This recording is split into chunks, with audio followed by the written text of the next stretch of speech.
just a quick introduction. We all like science? Yes? Thank you. I thought someone in the crowd would be like me, who was scared of science when I was a kid. Okay? And for me to understand science was very, very difficult. One part of it was that I was dyslexic. So a plus point that I don't understand science. Okay. Now, to take over this program, you might be thinking why I am here. Just to understand and help you out that this program and the society which we are over here have helped me out to understand that science is not difficult. It's as easy as, I would say, dancing, playing, arts. Okay, to understand this very well, let's take few actions that we're gonna do today. Okay, can we all clap? Once, yeah, not for me, just for science. But when we clap, do you think there's a science in it? What's the science involved when we clap? Friction, good. Muscular force. Muscular force, wow. What else? Sorry? Contact force. You guys are smarter than me, God. I was just prepared with the sounds wave, by the way.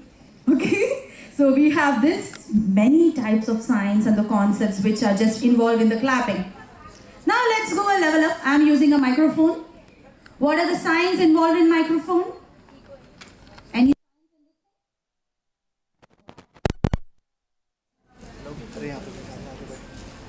This microphone helps you all to hear what I'm saying. Okay? It increases the volume of the sound wave, which will help me to cover the whole crowd over here. Now the stage which I'm standing over here, do you think there is a science in this? Yes? Which science? Force, okay. Gravitational force, perfect. So it can handle this big weight over here. Taken. Any other force? Normal force. Good. Good job. The engineering, structural engineering by which it helps us to see you all, cover your whole strength.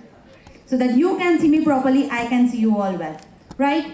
So science is not difficult and science is every single where. Now, as we discussed for a while that science is not difficult, it's easy, and this is the job which the team and the society has been doing for past 20 years. To begin today, we have some very special guests to accompany us, and we are so lucky to have you on the stage, sir. Let us welcome the guest of the day. Can we have a clap for them, please? Let me announce their names. Today we have with us Professor Dr. Priya Abraham, the senior professor who has been working and has studied from Christian Medical College, Vellore. We have with us Mr. Partho Partamkar, Joint Managing Director. We have our esteemed KVRSS committee members. President Mr. Anil Koti. We have a Vice President Mr. K. Ramamurthy. And we have a Secretary Dr. Ratna. I would request you all guests to please accompany us on the stage.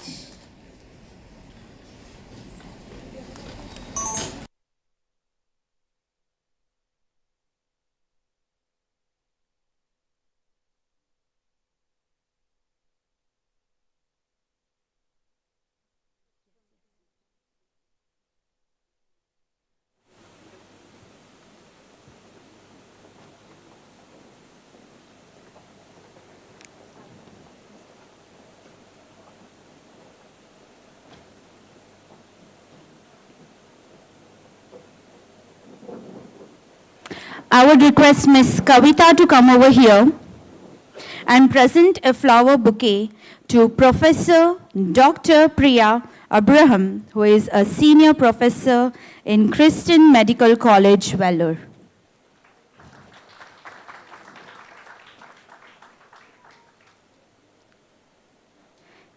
I would request Sri Devi to come over here and present a flower bouquet to Mr. Partho Parthimkar, Joint Managing Director for JK Enterprises Limited, New Delhi. I would request Suma to come over here to present a flower bouquet to our President, Mr. Anil Kotti.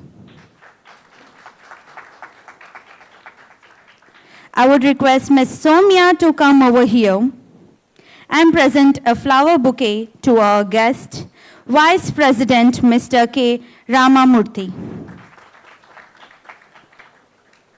I would request Mr. Bhargav to come over here to present a flower bouquet to our Secretary, Dr. Ratna.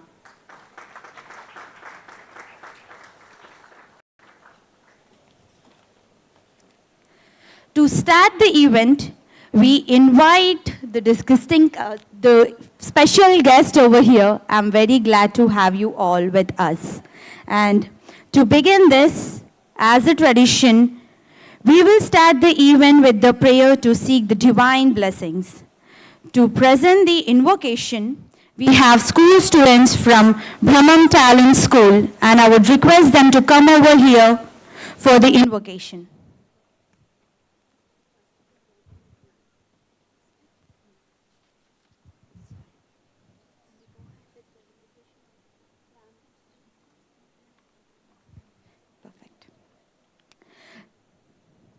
Before we move to our invocation, I would request our guests to light up the lamps for us.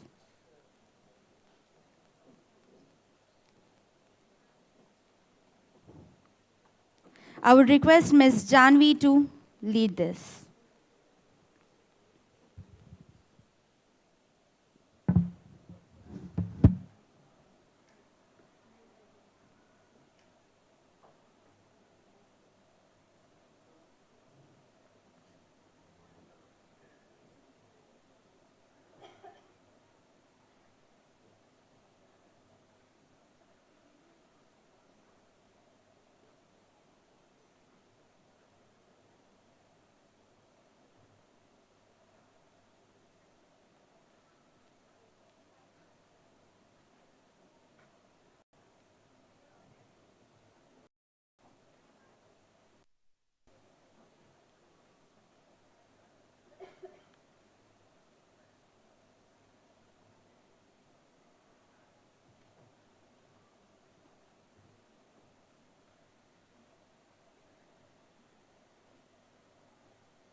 I would request the students group from Brahma Talent School to go ahead with the invocation ceremony.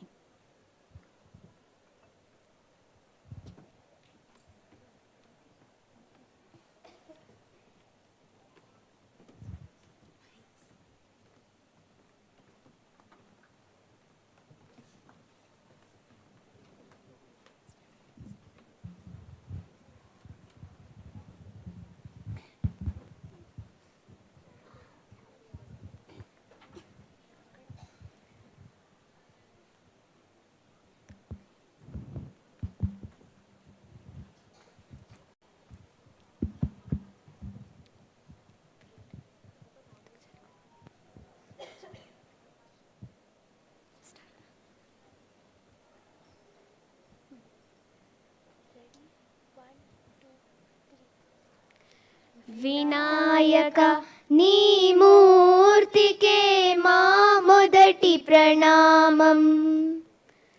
Vinayaka నీ మూర్తికే మా మొదటి ప్రణామం. నీవు కొలువున్న మా మనసే నిరతము ఆనందధామం. నీవు కొలువున్న మా మనసే నిరతము ఆనందధామం. వినాయక నీ మూర్తికే మా మొదటి ప్రణామం. వినాయక నీ మూర్తికే మా మొదటి ప్రణామం. లక్ష్మీరమణుడు శ్రీహరి కూడా తలచును నీ శుభనామం. వాణి బ్రహ్మలు కూరిమి తోడ చేతురు నీ గుణగానం. పార్వతీ దేవి హృదయ విహారీ, పార్వతీ దేవి హృదయ విహారీ, శివస్మృతి గణనాదా. వినాయక నీ మూర్తికే మా మొదటి ప్రణామం. వినాయక నీ మూర్తికే మా మొదటి ప్రణామం. పాప వినాశక శుభ స్వరూప పార్వతి తనయా స్వామి. బొజ్జ వినాయక సిద్ధి వినాయక ఉండ్రాల ప్రియుడివి నీవే. జీవము నీవే ప్రాణము నీవే, జీవము నీవే ప్రాణము నీవే, సర్వము నీవయ్యా. వినాయక నీ మూర్తికే మా మొదటి ప్రణామం. వినాయక నీ మూర్తికే శతకోటి ప్రణామం. Thank you.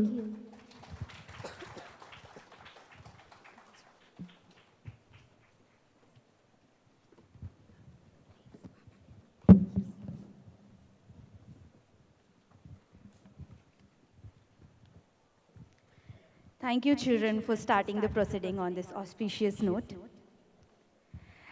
As we go ahead, I would request you all to mark of respect for the Dr. KVR Rao, on whose name this society has been formed.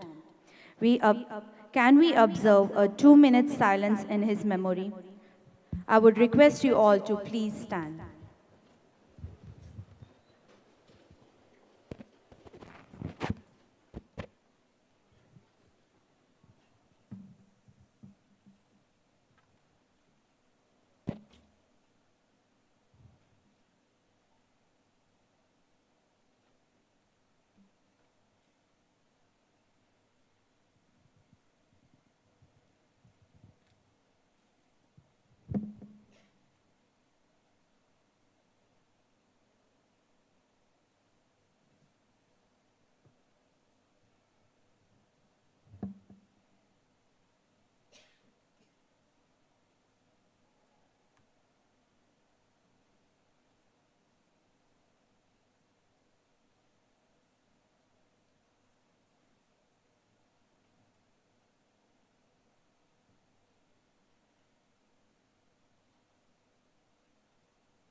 Thank you all.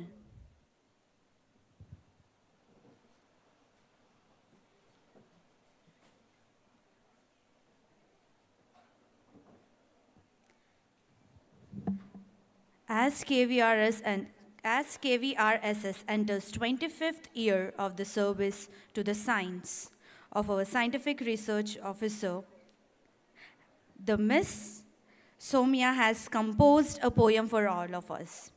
It is bilingual, Telugu and English. I would request her to come onto the stage and present a poem for us.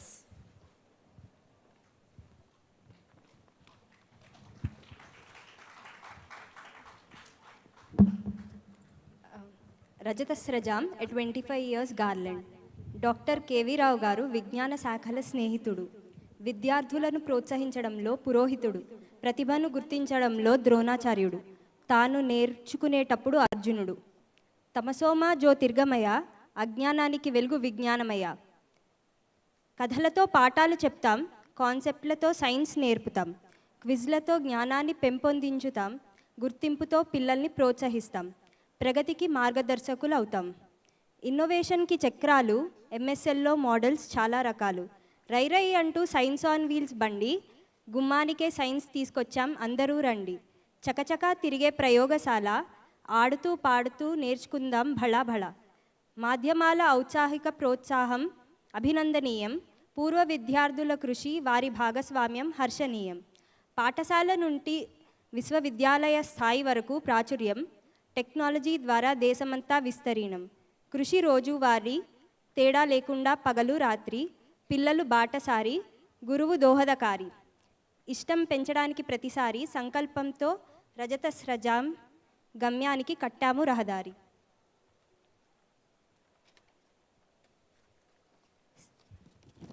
Science for all is the main condition. Biology, physics, chemistry, math, a great combination. Multi-science concepts fusion paves way for uni-STEM science vision. Heard science? Forgot at doorway? Okay. Saw science? Remember till pathway? Fine. Done science? Understood all the way? All right. Friendship with science motto is one of a kind. Tunes fine with young, bright spark minds. Here science meets art. VPCM is part of a science mart. Add any of them to your cart. Into this wonderland we depart. Biology has our heart. Physics principle of slingshot. Chemistry leaves no dot. Math is queen with no counterpart. Long concepts are made short. Science, as Frankenstein, is a misconception. Friendship with science, here is our mission. Creation of science generation is our vision. It is an institution that applauds without hesitation. Dr. Ratna's conviction changed latent receptions into welcoming appreciations. As a person of highly valued opinion, she rooted new perceptions, developed a strong foundation for science promotion and popularization. Thank you so much.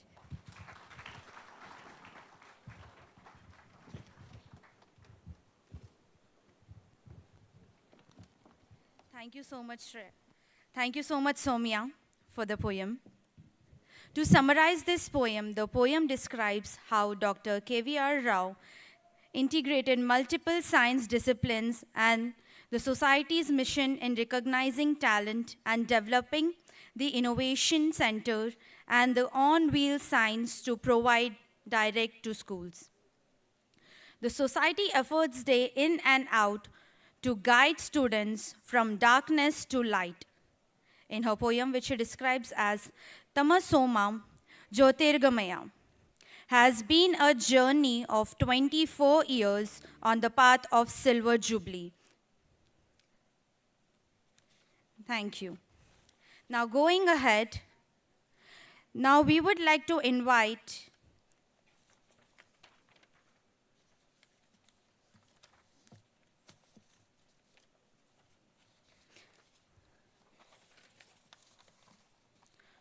Dr. Ratna, secretary, who I would like her to come over here and welcome the guests to the event and present the secretary's note. Dr. Ratna has done her M.Tech and PhD from IIT Delhi in polymer science. Dr. Ratna worked with Paharpur Industry and Sangi Industry, heading their R&D divisions. Before moving to philanthropy as a full-time occupation, she has been passionate about the activities of KVRS over years. Dr. Ratna, we would love to have you on the stage.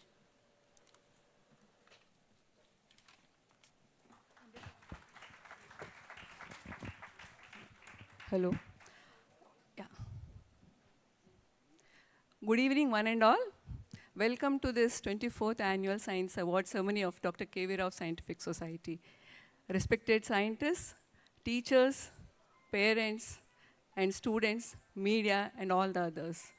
Orator of the day, Dr. Priya Abraham, who is the Senior Professor at Christian Medical College, Vellore, and former Director of National Institute of Virology, Pune. Mr. Partho Pratimkar, Joint Managing Director, JK Enterprises Limited, New Delhi, and the Chief Guest of the day. Our President, Mr. Anil Kumar Kuti, Vice President, Mr. Ramurthy, dear ladies and gentlemen. Dr. KVRSS Scientific Society established itself as a leading organization for population of science for the past 24 years, fostering scientific inquiry. And it was founded in 2001 and has consistently strived to identify and nurture scientific talent. KVRSS Annual Science Awards programs recognizes and celebrates the achievements of exceptional young students in science from both school to university level. For the current year, KVRSS will present about 30 awards for the deserving young minds today. The establishment of a dedicated innovation center and a mobile science lab demonstrates and aligns with the emphasis on experimental learning advocated by the National Educational Policy 2020, and KVRS's commitment on hands-on learning has yielded very good results, impacting the lives of more than 13,000 in the past 2 years. Though through its recognition programs and innovative educational initiatives, KVRSS plays a pivotal role in nurturing the next generation of scientific minds in India.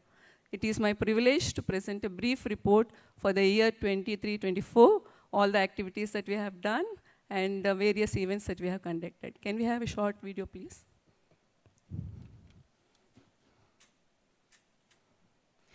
Through the video, we'll be seeing what all we did in the last academic year.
Thank you. As you can see, it's our vision to build many more science centers where we can know science, do science, learn science, feel science, play science, make science, enjoy science, and spread science. Thank you very much. Coming back. At KVRSS, it has been a tradition of hosting the annual memorial oration during its prestigious award ceremony. Instituted since the Society's inception in 2001, this oration serves as a unique platform to inspire and ignite the scientific curiosity of young students. The memorial oration features esteemed scientists of director and vice chancellor caliber, delivering thought-provoking talks that not only celebrate scientific achievements, but also spark the imagination of future generations. The Society has been fortunate to welcome renowned scientists such as Dr. Kasturi Rangan of ISRO, Director of IISc Dr. Anurag Kumar, Professor Mustan Sin Burma of TIFR, Dr. Shauropal of NCL, Pune, and many more. These luminaries have shared their valuable expertise and insights, fostering a love for science among the young minds present here. Today, we are honored to have an eminent scientist in our presence to deliver the 24th Dr. KV Rao Memorial Oration. I would like to welcome Dr. Priya Abraham, Senior Professor at CMC Vellore and former Director of ICMR National Institute of Virology, Pune. Dr. Priya and her team have led the development of indigenous vaccine for COVID, the Covaxin, that saved billions of people, not only in India, but across the world. Thank you, madam, for accepting our invitation. We have with us Mr. Partho Pratimkar, an eminent leader of Indian industry, who also contributes extensively to social initiatives, including education. He's currently the joint managing director of JK Enterprise Limited, New Delhi, which has its presence in various sectors like synthetics, defense, etc. Thank you, sir, for accepting our invitation as chief guest for this occasion. We welcome our donors who have extended support for the various awards and our various events. Our heartfelt thanks to the Tatas for supporting our operations for concept teaching at government and small private schools.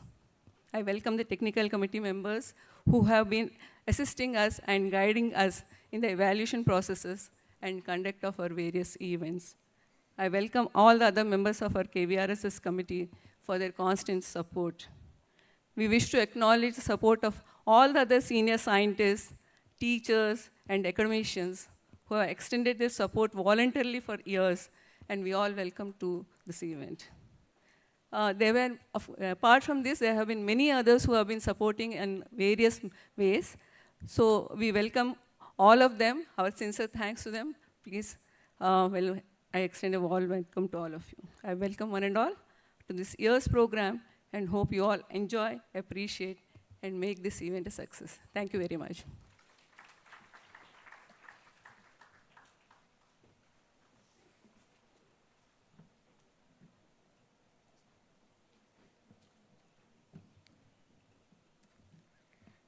Thank you, Dr. Ratna, for summarizing the work done in the year 2023 and 2024. It is heartening to note that more than 7,500 students and more than 250 institutions has been impacted through the program staged by Dr. Ratna. Now, we invite the President of the Society, Mr. Anil Kumar Kutty, to address the audience. Mr. Anil Kumar Kutty is a science graduate from Princeton University, USA, and IAS officer from 1978.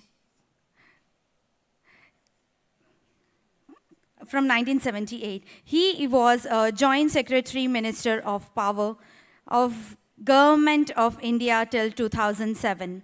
He has a vast experience in the field of banking, administrative, and power sector in both government and private sector.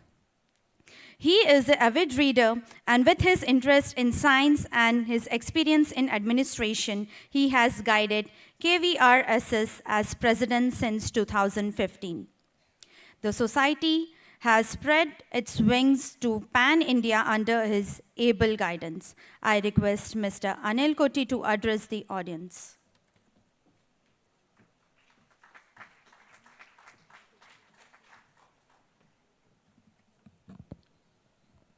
Thank you for that introduction. Actually, I did public administration in Princeton. I was in St. Stephen's College, Delhi for my MSc. Anyway, respected orator for today's function, Dr. Priya Abraham, Senior Professor of Virology at the CMC Medical Institute in Vellore, and former Director of National Institute of Virology, Pune. Our chief guest, Mr. Partho Pratim Kar, Joint Managing Director of JK Enterprises. Mrs. Dr. KV Rao, wife of late Dr. KV Rao, in whose honor this society was established. Vice President of KVRSS, Mr. Ramurthy. The driving force behind our society, Dr. Ratna. Mr. Shastri, son of Dr. KV Rao, who has funded and guided much of the activities of KVRSS. Distinguished members of the governing board of KVRSS, the extended family, friends, and admirers of Dr. KV Rao, and above all, the young students and followers of science who are here today, on whose shoulders carries the responsibility of the legacy of India's long scientific tradition. India has made significant progress since independence and has set the ambitious goal of becoming a developed nation by 2047. Achieving this will require major technological advancements and a robust science and industrial foundation. The Prime Minister's clarion call, Jai Jawan, Jai Kisan, Jai Vigyan, Jai Anusandhan, for a Viksit Bharat 2047 challenges the scientific and industrial communities of India. The task before us is immense, not only due to our vast population, but also due to the extent of poverty in our country. On a purchasing power parity, PPP basis, we may be the third largest economy in the world. But in terms of per capita GDP, we are 125th in the world. And becoming a developed country by 2047 is a monumental task requiring sustained economic growth of 8% annually for the next 2 decades. Much of India is still rural and depends on agriculture and the informal economy for its livelihood.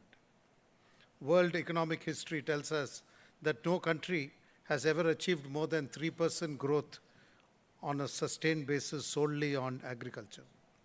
It is only industry and trade that can grow at 12 to 15% per annum over sustained periods.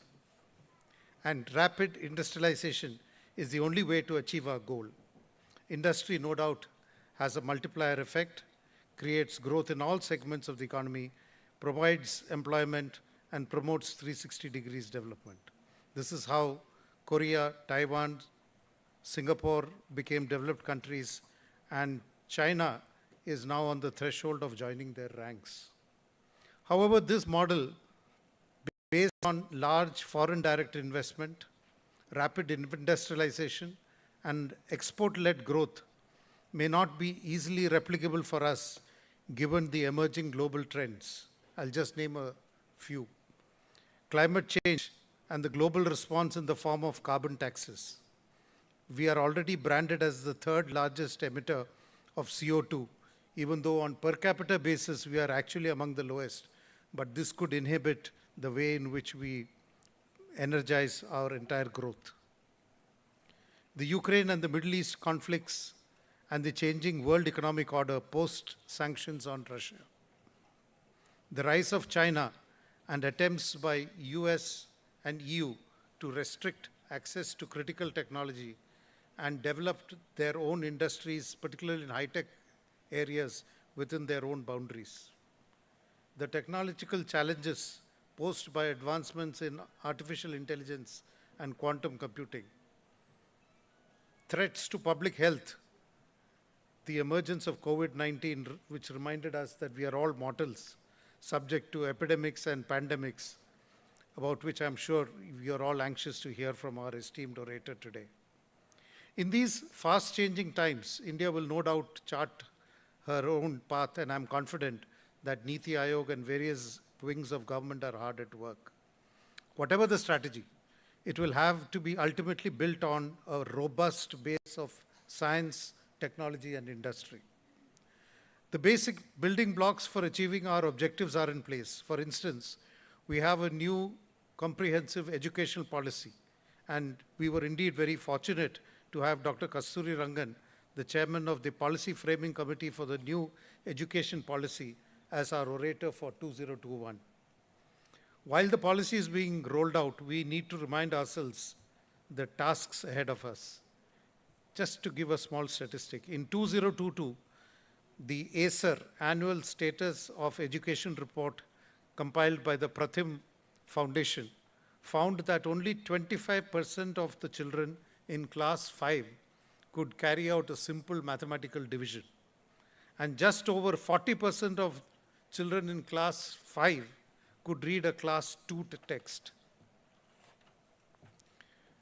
Another initiative we have taken is the Anusandhan National Research Foundation, set up through an act of parliament. Here too, the challenges are enormous. Nationally, we are just not making the required investments in R&D. As a percentage of GDP, we spend about 0.7%, which has to be contrasted with 2.4% by China, 3.4% by Japan, and as high as 4.6% by Korea. Even in absolute terms, the amounts we spend is minuscule. The entire annual spending on R&D by India, and this includes establishment costs, is less than the annual R&D budget of Huawei, the telecom giant of China, and is barely double that of Samsung. India must leverage its demographic dividend and nurture a generation of youth imbued with scientific temper who can contribute to all sectors of the economy. The scientific community will have to become this fulcrum around which this will happen, harnessing and developing the required appropriate technologies suited to our endowments and domestic and global challenges. A strong R&D base is essential, and we require participation of both private and public sector and attract the best brains of the country into this area. The mission of KVRSS is to popularize science among the youth with special emphasis on school children. Through programs like what Ratna had described, the Spark Innovation Awards, Smart Awards, School Talent Awards, Science Quiz Contests, and outreach programs, we strive to connect with and kindle interest in science in large number of school children. If through these initiatives we are able to attract a small number of bright, inventive minds onto a career in science, we would feel that we have made our modest contribution to making our country great. I will not go into further details except mention two programs which I thought were outstanding. With generous donations from sponsors like Lalita Varanasi Foundation, Electronic Arts, Amazon, Tata's, we were able to conduct outreach programs through the Mobile Science Lab, reaching out to children in schools lacking facilities for science education.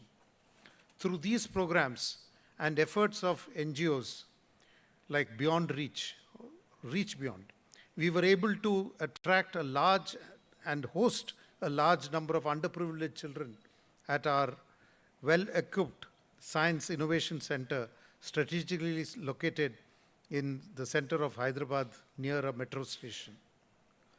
Watching children from Shishu Vihar and the slums of Hyderabad enthusiastically participate in the activities of the center reminds us of the hidden talents within our country and reassures us that the future of India is indeed in capable hands.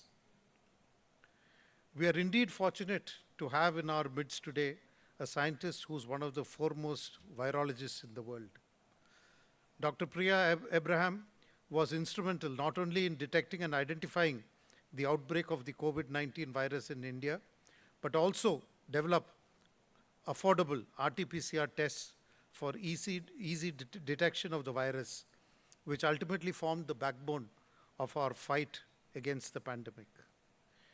Furthermore, she played a pivotal role in the development of the Covaxin vaccine in partnership with Bharat Biotech of our Hyderabad. She combined the flexibility and innovative capabilities of the private sector with the infrastructure, reach, authority, and rigor of government. This is an outstanding template for the country to follow, and I do hope that we can see more R&D in the private sector and working in unison with the government research labs. We are equally fortunate and blessed to have as our chief guest today somebody representing India, one of the captains of Indian industry, Dr. Partho Pritham Kar, Joint Managing Director of JK Enterprises, one of the leading industrial houses of India.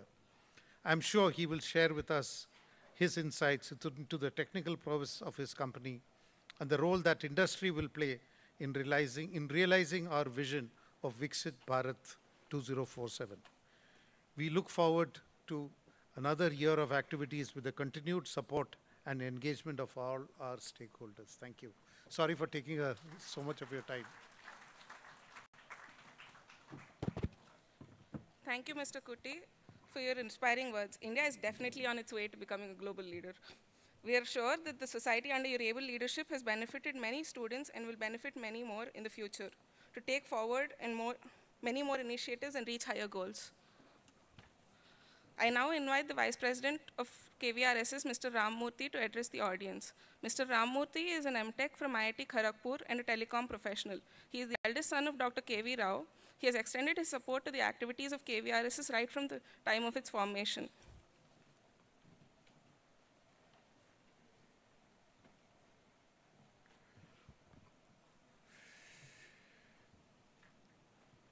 Good evening, ladies and gentlemen, students and teachers from the various schools, young research scholars, distinguished guests and dignitaries on the dais.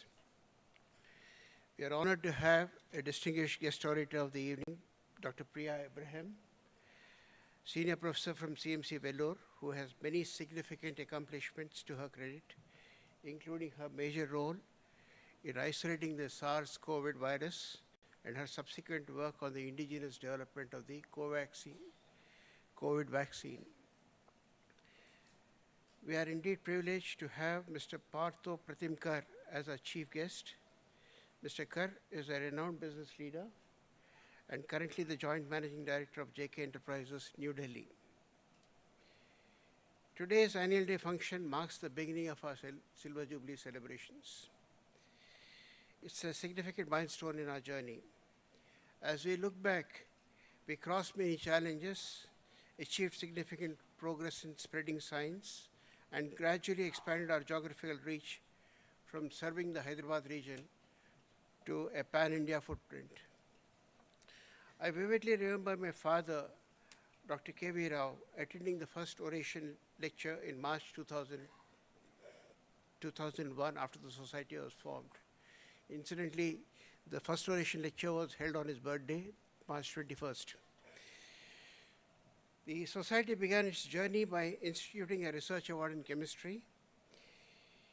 My father always strived to spread the awareness of science and cultivate a scientific temper to address issues impacting us.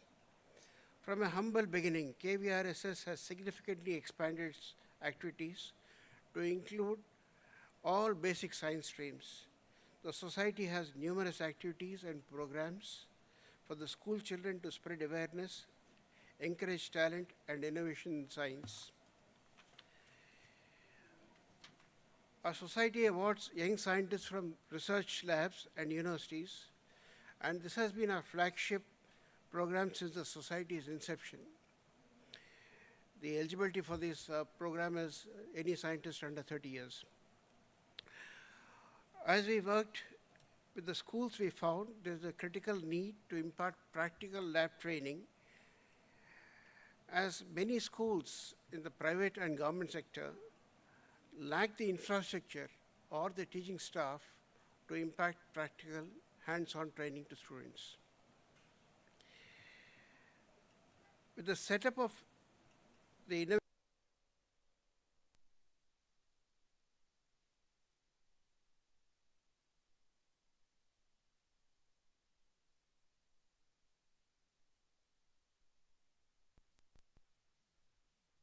government enroll for these activities, and we have been able to positively impact 6,000 students. It may be noted that these students had no prior exposure to any laboratory training. With the existing infrastructure, we could perhaps scale to about 10,000 to 12,000 students in the near future. As we step into the Silver Jubilee year and we celebrate our success, it is perhaps time to reflect and strategize for the future and expand our activities both horizontally and vertically. I have a few proposals for your attention. To address a larger section of students across geographies would entail setting up of regional or satellite laboratories in more areas. With our programs like training the teacher and enabling the teachers and the schools, we hope that the required training manpower to run these satellite lab centers will be fulfilled. As we expand horizontally, we will definitely leverage technology to our advantage to achieve scale and efficiency. As India progresses to being the third largest economy in the near future, new areas of science and technology make a significant impact on our economy. The activities of society will have to expand to include a few of these emerging areas. This Silver Jubilee year, we could initiate a discussion on new frontiers of science, and I suggest that we begin with guest lectures and webinars on a periodic basis. This will bring awareness to new frontiers of science and also help us to work with research institutes and leading scientists and encourage innovation in some of the new areas of science and technology. Needless to add, we need significant additional resources and funding to ramp up our activities.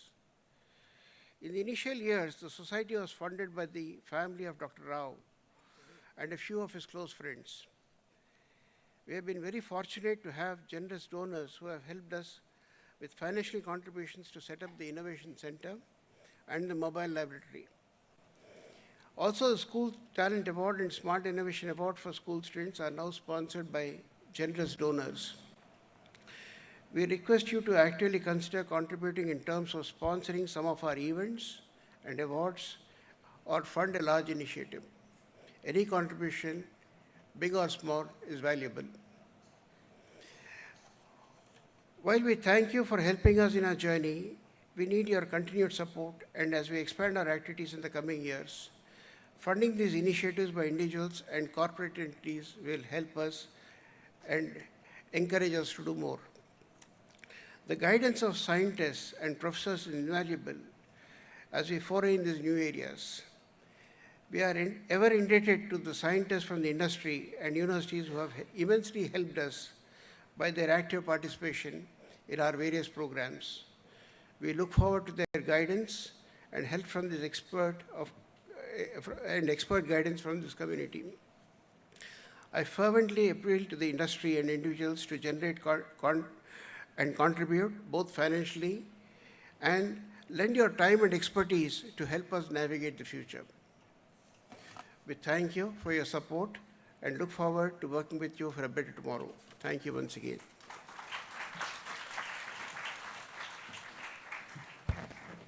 Thank you, Rammurthy sir, for sharing your inputs, challenges on the impact of KVRSS activities and the way forward. I request the guests to take seats down the stage for enjoying this show by students. Can you please?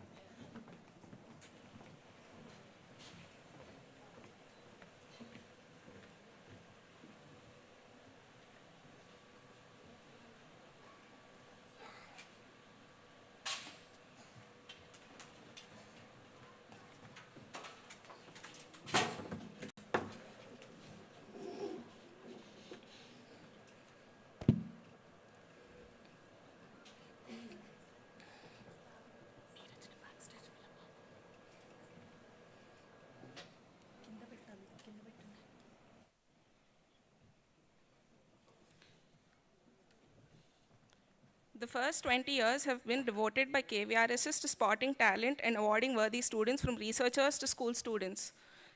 As KVRSS diversified to mentoring and hands-on concept teaching, it became quite clear, quite sought after. However, it has been a great learning process for KVRSS team also.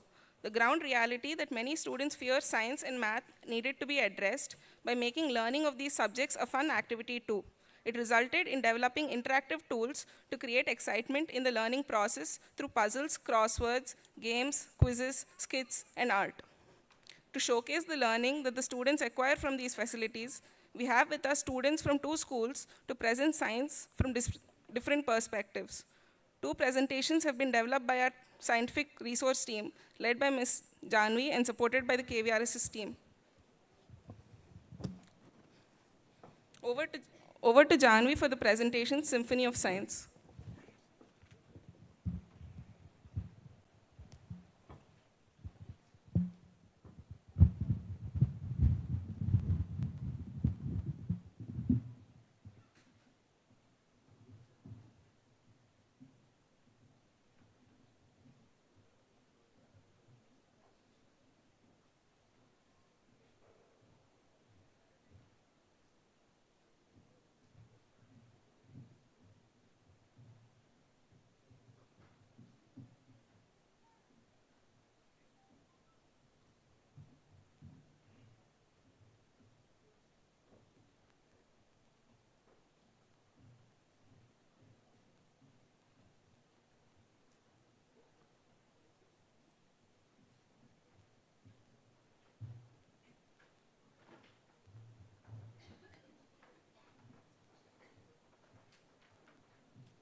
Good evening.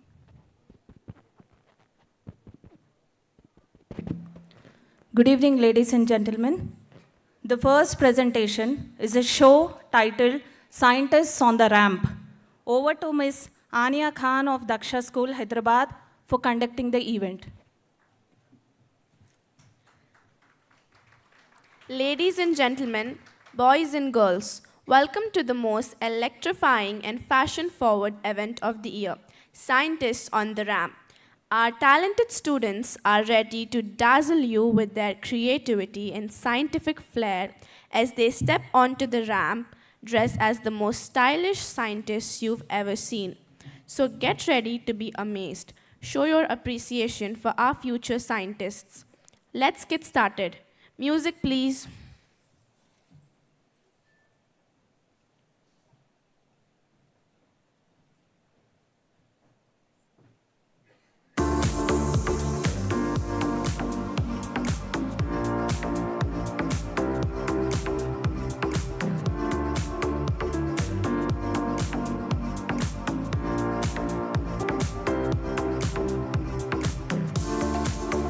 Good evening, everyone.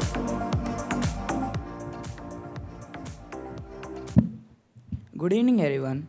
As a physicist, I made a significant discovery which shows that when light passes through a transparent material, some of the light is scattered. That changes its wavelength. This groundbreaking research earned me the Nobel Prize in Physics in 1930, making me the first Indian to receive this prestigious honor. Can anyone guess who am I? Yes, I am Sir C.V. Raman. Thank you.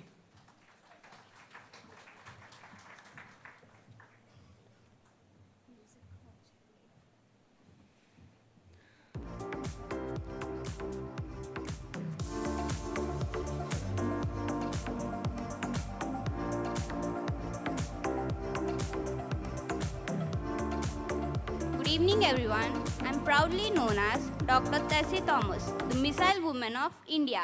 I played a crucial role in the successful development of the Agni 4 and Agni 5 missiles, which are among India's most advanced strategic missiles. My journey has been one of the challenges and triumphs, and I am honored to contribute to our nation's defense capabilities. Thank you.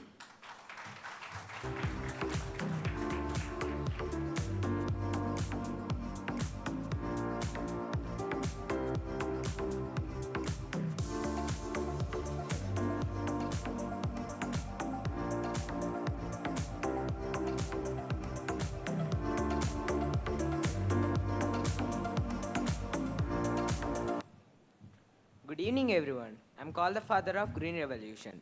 From a young age, I was fascinated by agriculture and its potential to transform lives.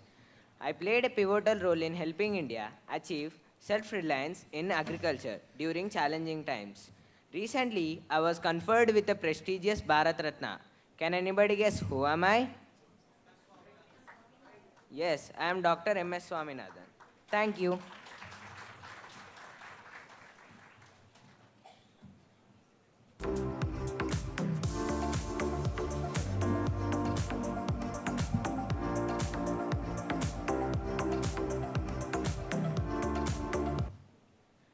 Good evening, everyone. I'm Acharya Prafulla Chandra Ray, widely recognized as PC Ray. I'm also recognized as a father figure in the Indian chemical industry. Most celebrated discovery in my life was the formation of mercurous nitride. I authored several books. One among those was Rasarnava, a classic example of modern chemistry and Ayurveda, published by the Asiatic Society. Thank you.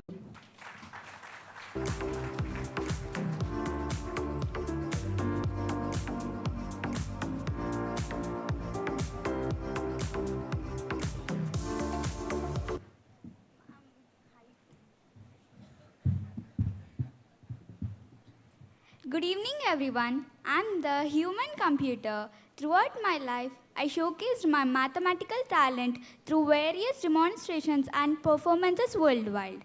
I set numerous records, including correctly multiplying two 13-digit numbers in just 28 seconds, a feat that earned me a place in 1982 edition of Guinness Book of World Records.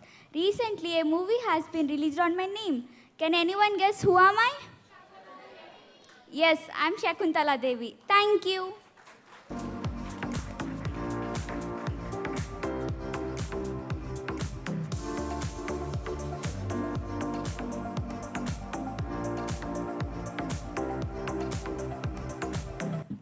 Good evening, everyone. I am G.N. Ramachandran, an Indian physicist, known for my work that led to the creation of the Ramachandran plot for understanding peptide structures.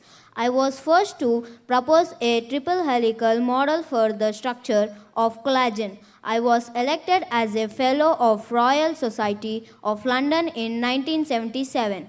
Thank you.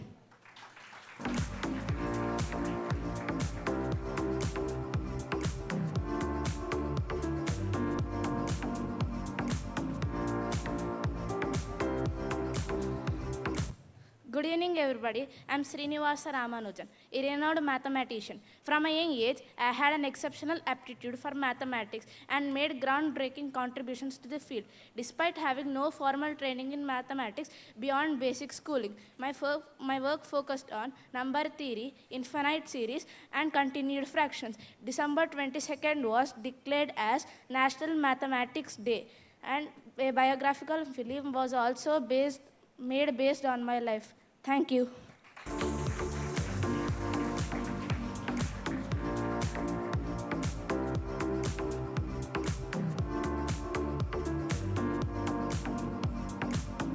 Good evening, everyone.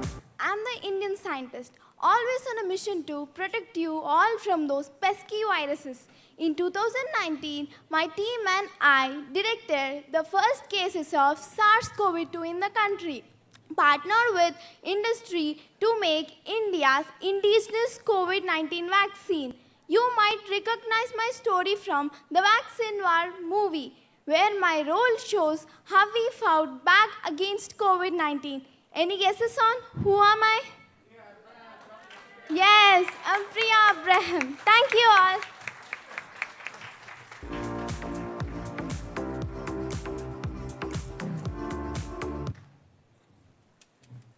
We express our deepest gratitude to these extraordinary scientists. Their contributions have not only advanced our understanding of the world, but have also enriched our lives in countless ways.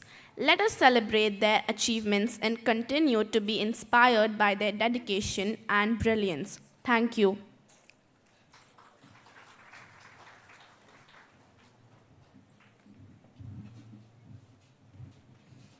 The second presentation is a science kit titled Class to Concept, the impact on students in KVRSS methodology of teaching. For this, we invite students of Daksha School and Srinidhi Vishwabharati High School to demonstrate the importance of concept and hands-on teaching. Over to Miss Akshara of Daksha School for conducting the event.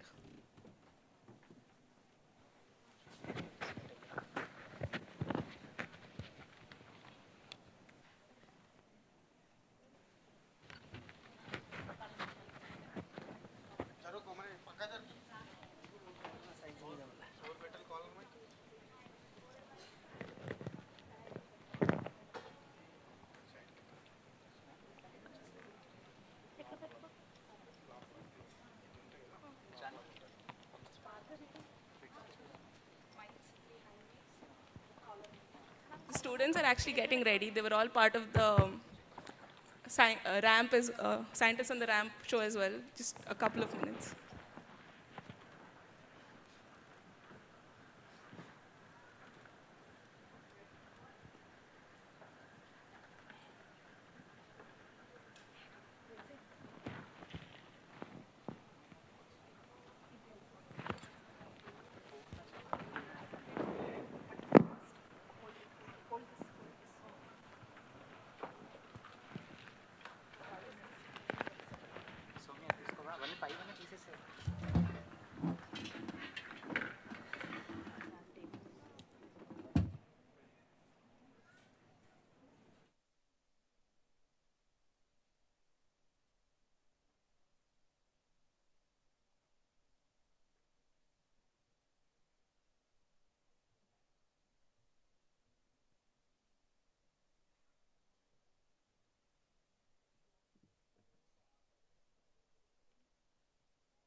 Good evening, ladies and gentlemen.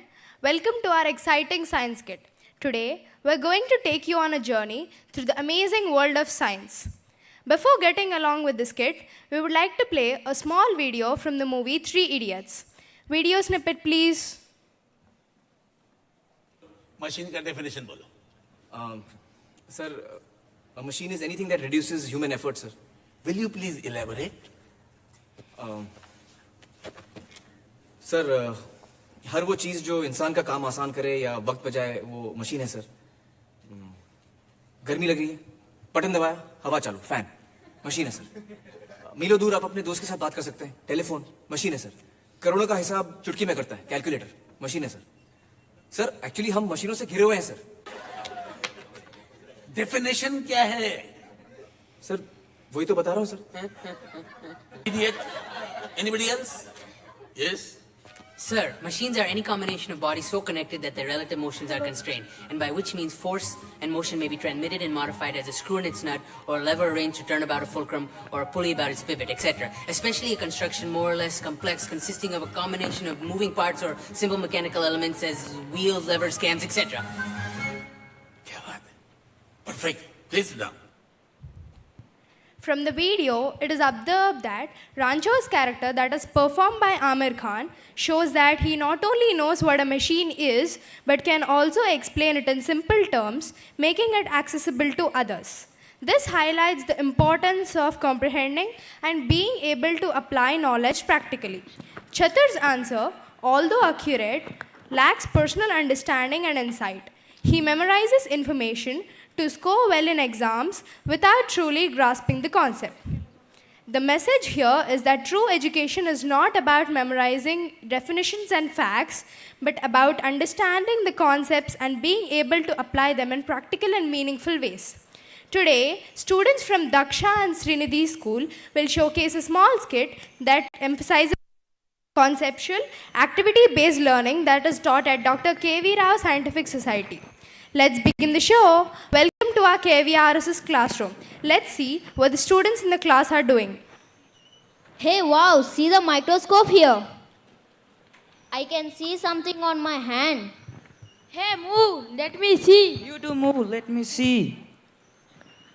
Hey boys, do you know that the femur bone is the longest bone in our body? అరే నువ్వు class start చేయకరా ఇప్పుడు. మీకు తెలుసారా 206 bones ఉంటాయిరా మన బాడీలో. అరే నీకెట్లా తెలుసురా? శంకర్ దాదా ఎంబీబీఎస్ చెప్పాడురా. Boys, no Telugu, talk in English. Hey Jessica, ఇది న్యూటన్స్ క్రాడిల్. క్రాడిల్ ఏంటి? న్యూటన్ అందులో ఉయ్యాలోగేవాడా? I think this is how Newton entertained himself before Netflix.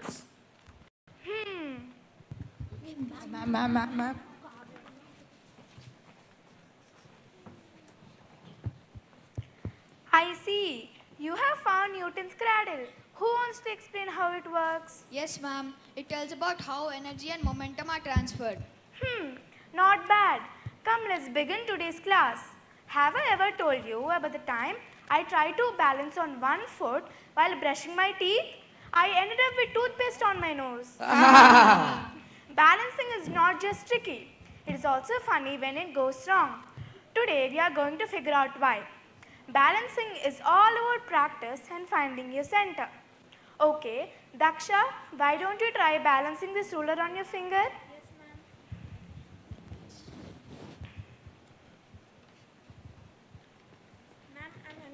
Ma'am, I'm unable to balance. Okay, let me show you.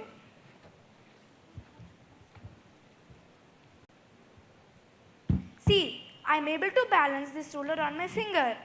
Wow, it's a magic. All magic that you see is science. Magic is always based on logic. Ma'am, how did you do that? Simple. The center of gravity is right where my finger is, and in this ruler, it is at the center. Now, let's apply this concept to something bigger. Let's explore it through a simple activity. Teacher, can you give the experimental setup to the students?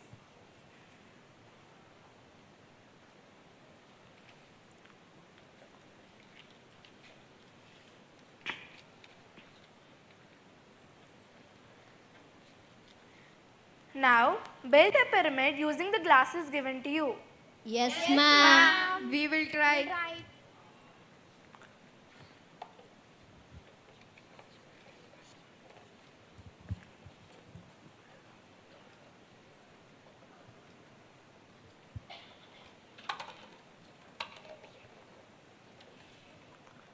Completed, ma'am.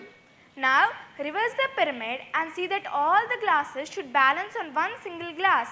Can you do it? Yes, ma'am, we will try. All right, let's see.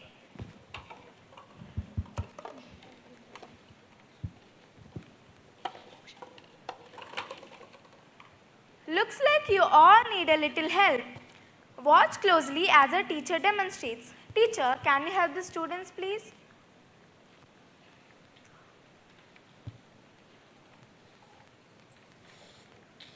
Watch the teacher do and you also try to do. Okay, ma'am. Take a cup and reverse it. On it, place a paper. Put 2 cups at the center and do the third and fourth rows simultaneously. Are you able to do it? Yes, ma'am.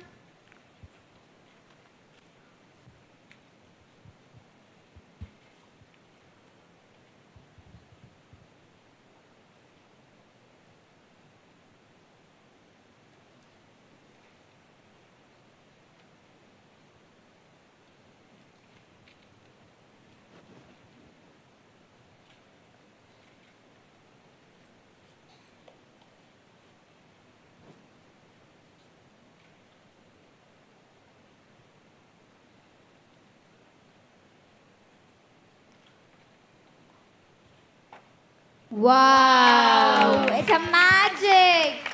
And that's how you build a reverse pyramid using the concept of center of gravity.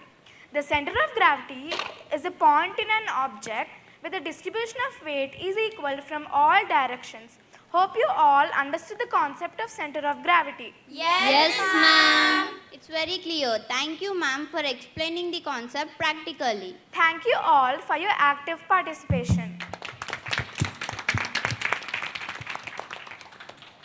Science is all about questions, experimenting, and finding answers. It's a world where imagination meets reality. It is a journey of curiosity and discovery. Thank you for being such a wonderful audience. Let's continue to celebrate the wonders of science because who knows, maybe one of us here will make the next big discovery.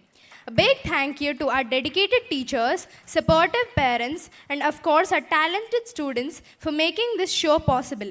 You are all the stars of this event today. Stay curious, keep exploring, and never stop learning. Thank you. Thank you. Thank you, everyone.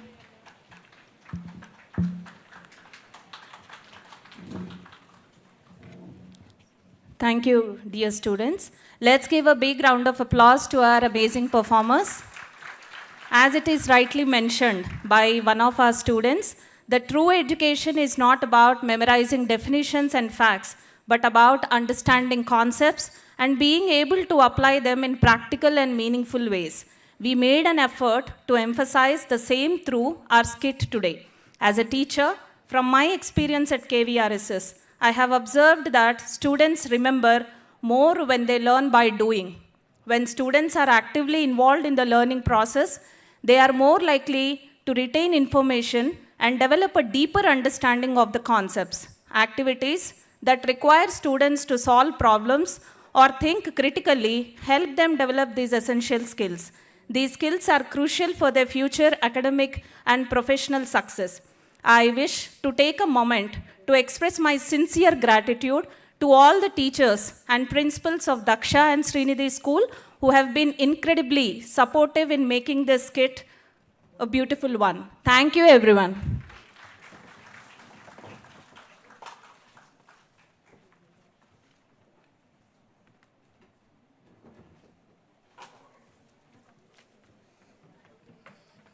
We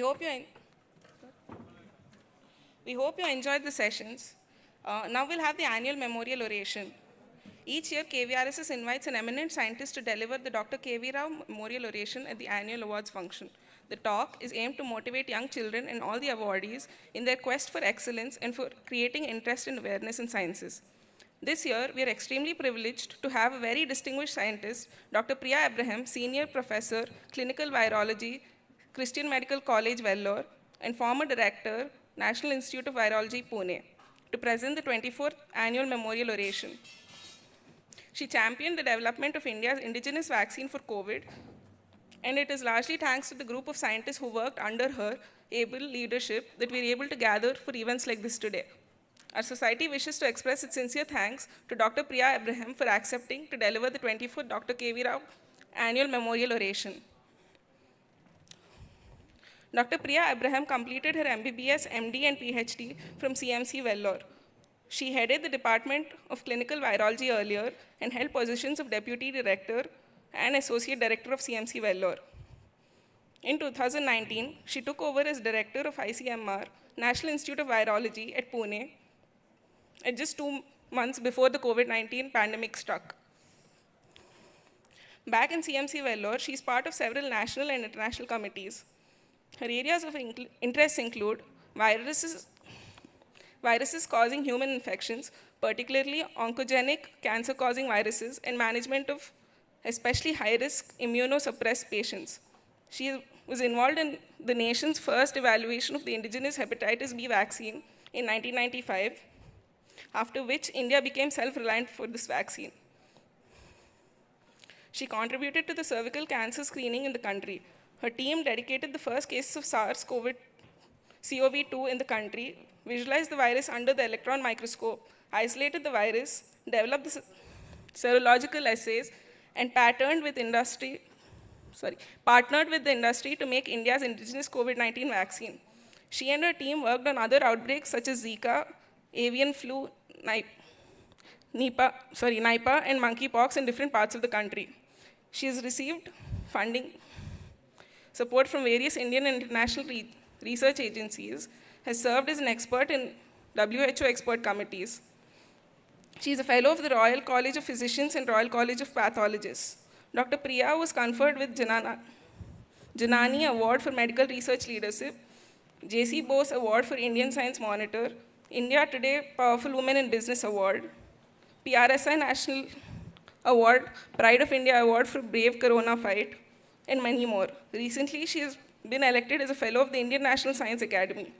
She has currently over 230 publications to her credit. She features in the Braided River Universe of India Women in Science, UNESCO, New Delhi, and Spotlight series, South Asia, India Women in STEM. The topic of oration is the making of an indigenous COVID vaccine and more. We now invite Dr. Priya Abraham to deliver the oration. Dr. Ratna will accompany the orator.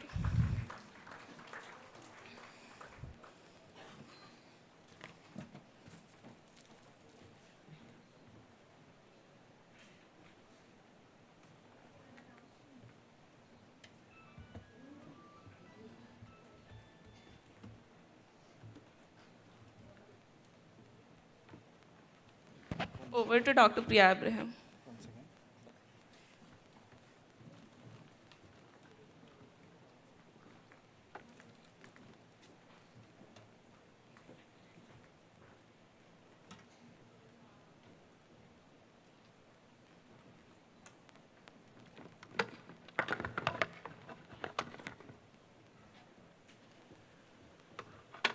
Our chief guest for today, Mr. Partho Pratimkar, the president of this prestigious society, Anil Kuti, the vice president, Mr. K. Ramurthy, the secretary, dynamic secretary of this esteemed society, Dr. K. Ratna, distinguished ladies and gentlemen in this audience, the young science enthusiasts, the Sir C.V. Ramans, the Dr. Shakuntala Devis, the Dr. Swaminadhans, and all young, talented, budding scientists, research scholars, and members of the press.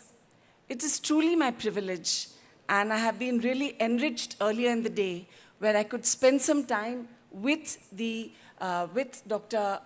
Ratna and her colleagues, with Mr. Shastri too, who filled me in a lot about the society, starting from the efforts of Dr. KV Rao. I think today, if he were to look down at what the KVRSS is doing, he would be truly proud. And I really want to commend the KVRSS for igniting that spirit of scientific inquiry and encouraging young children to embrace science. So today I'm going to be taking you through the journey. It reflects on the time during the pandemic. And I'm not just going to be talking about the making of the vaccine, but what it takes and how challenging a time like this can be for a research institute in India where this pandemic literally brought every nation to their knees. So that's the title of my talk. And if we hit the rewind button way back to November 30th, 2019, in the province of Wuhan in China, several people were admitted in hospitals falling ill with a fever and a different kind of lung infection or pneumonia. The first known case actually was from an elderly man. He had fallen ill on December 1st, seriously ill, and many of those were found to be connected to a wet market where they sell different kinds of live animals, where people pick up the animal of their choice to cook and eat. You know, that is Chinese culture. And this was from the Hunan seafood market.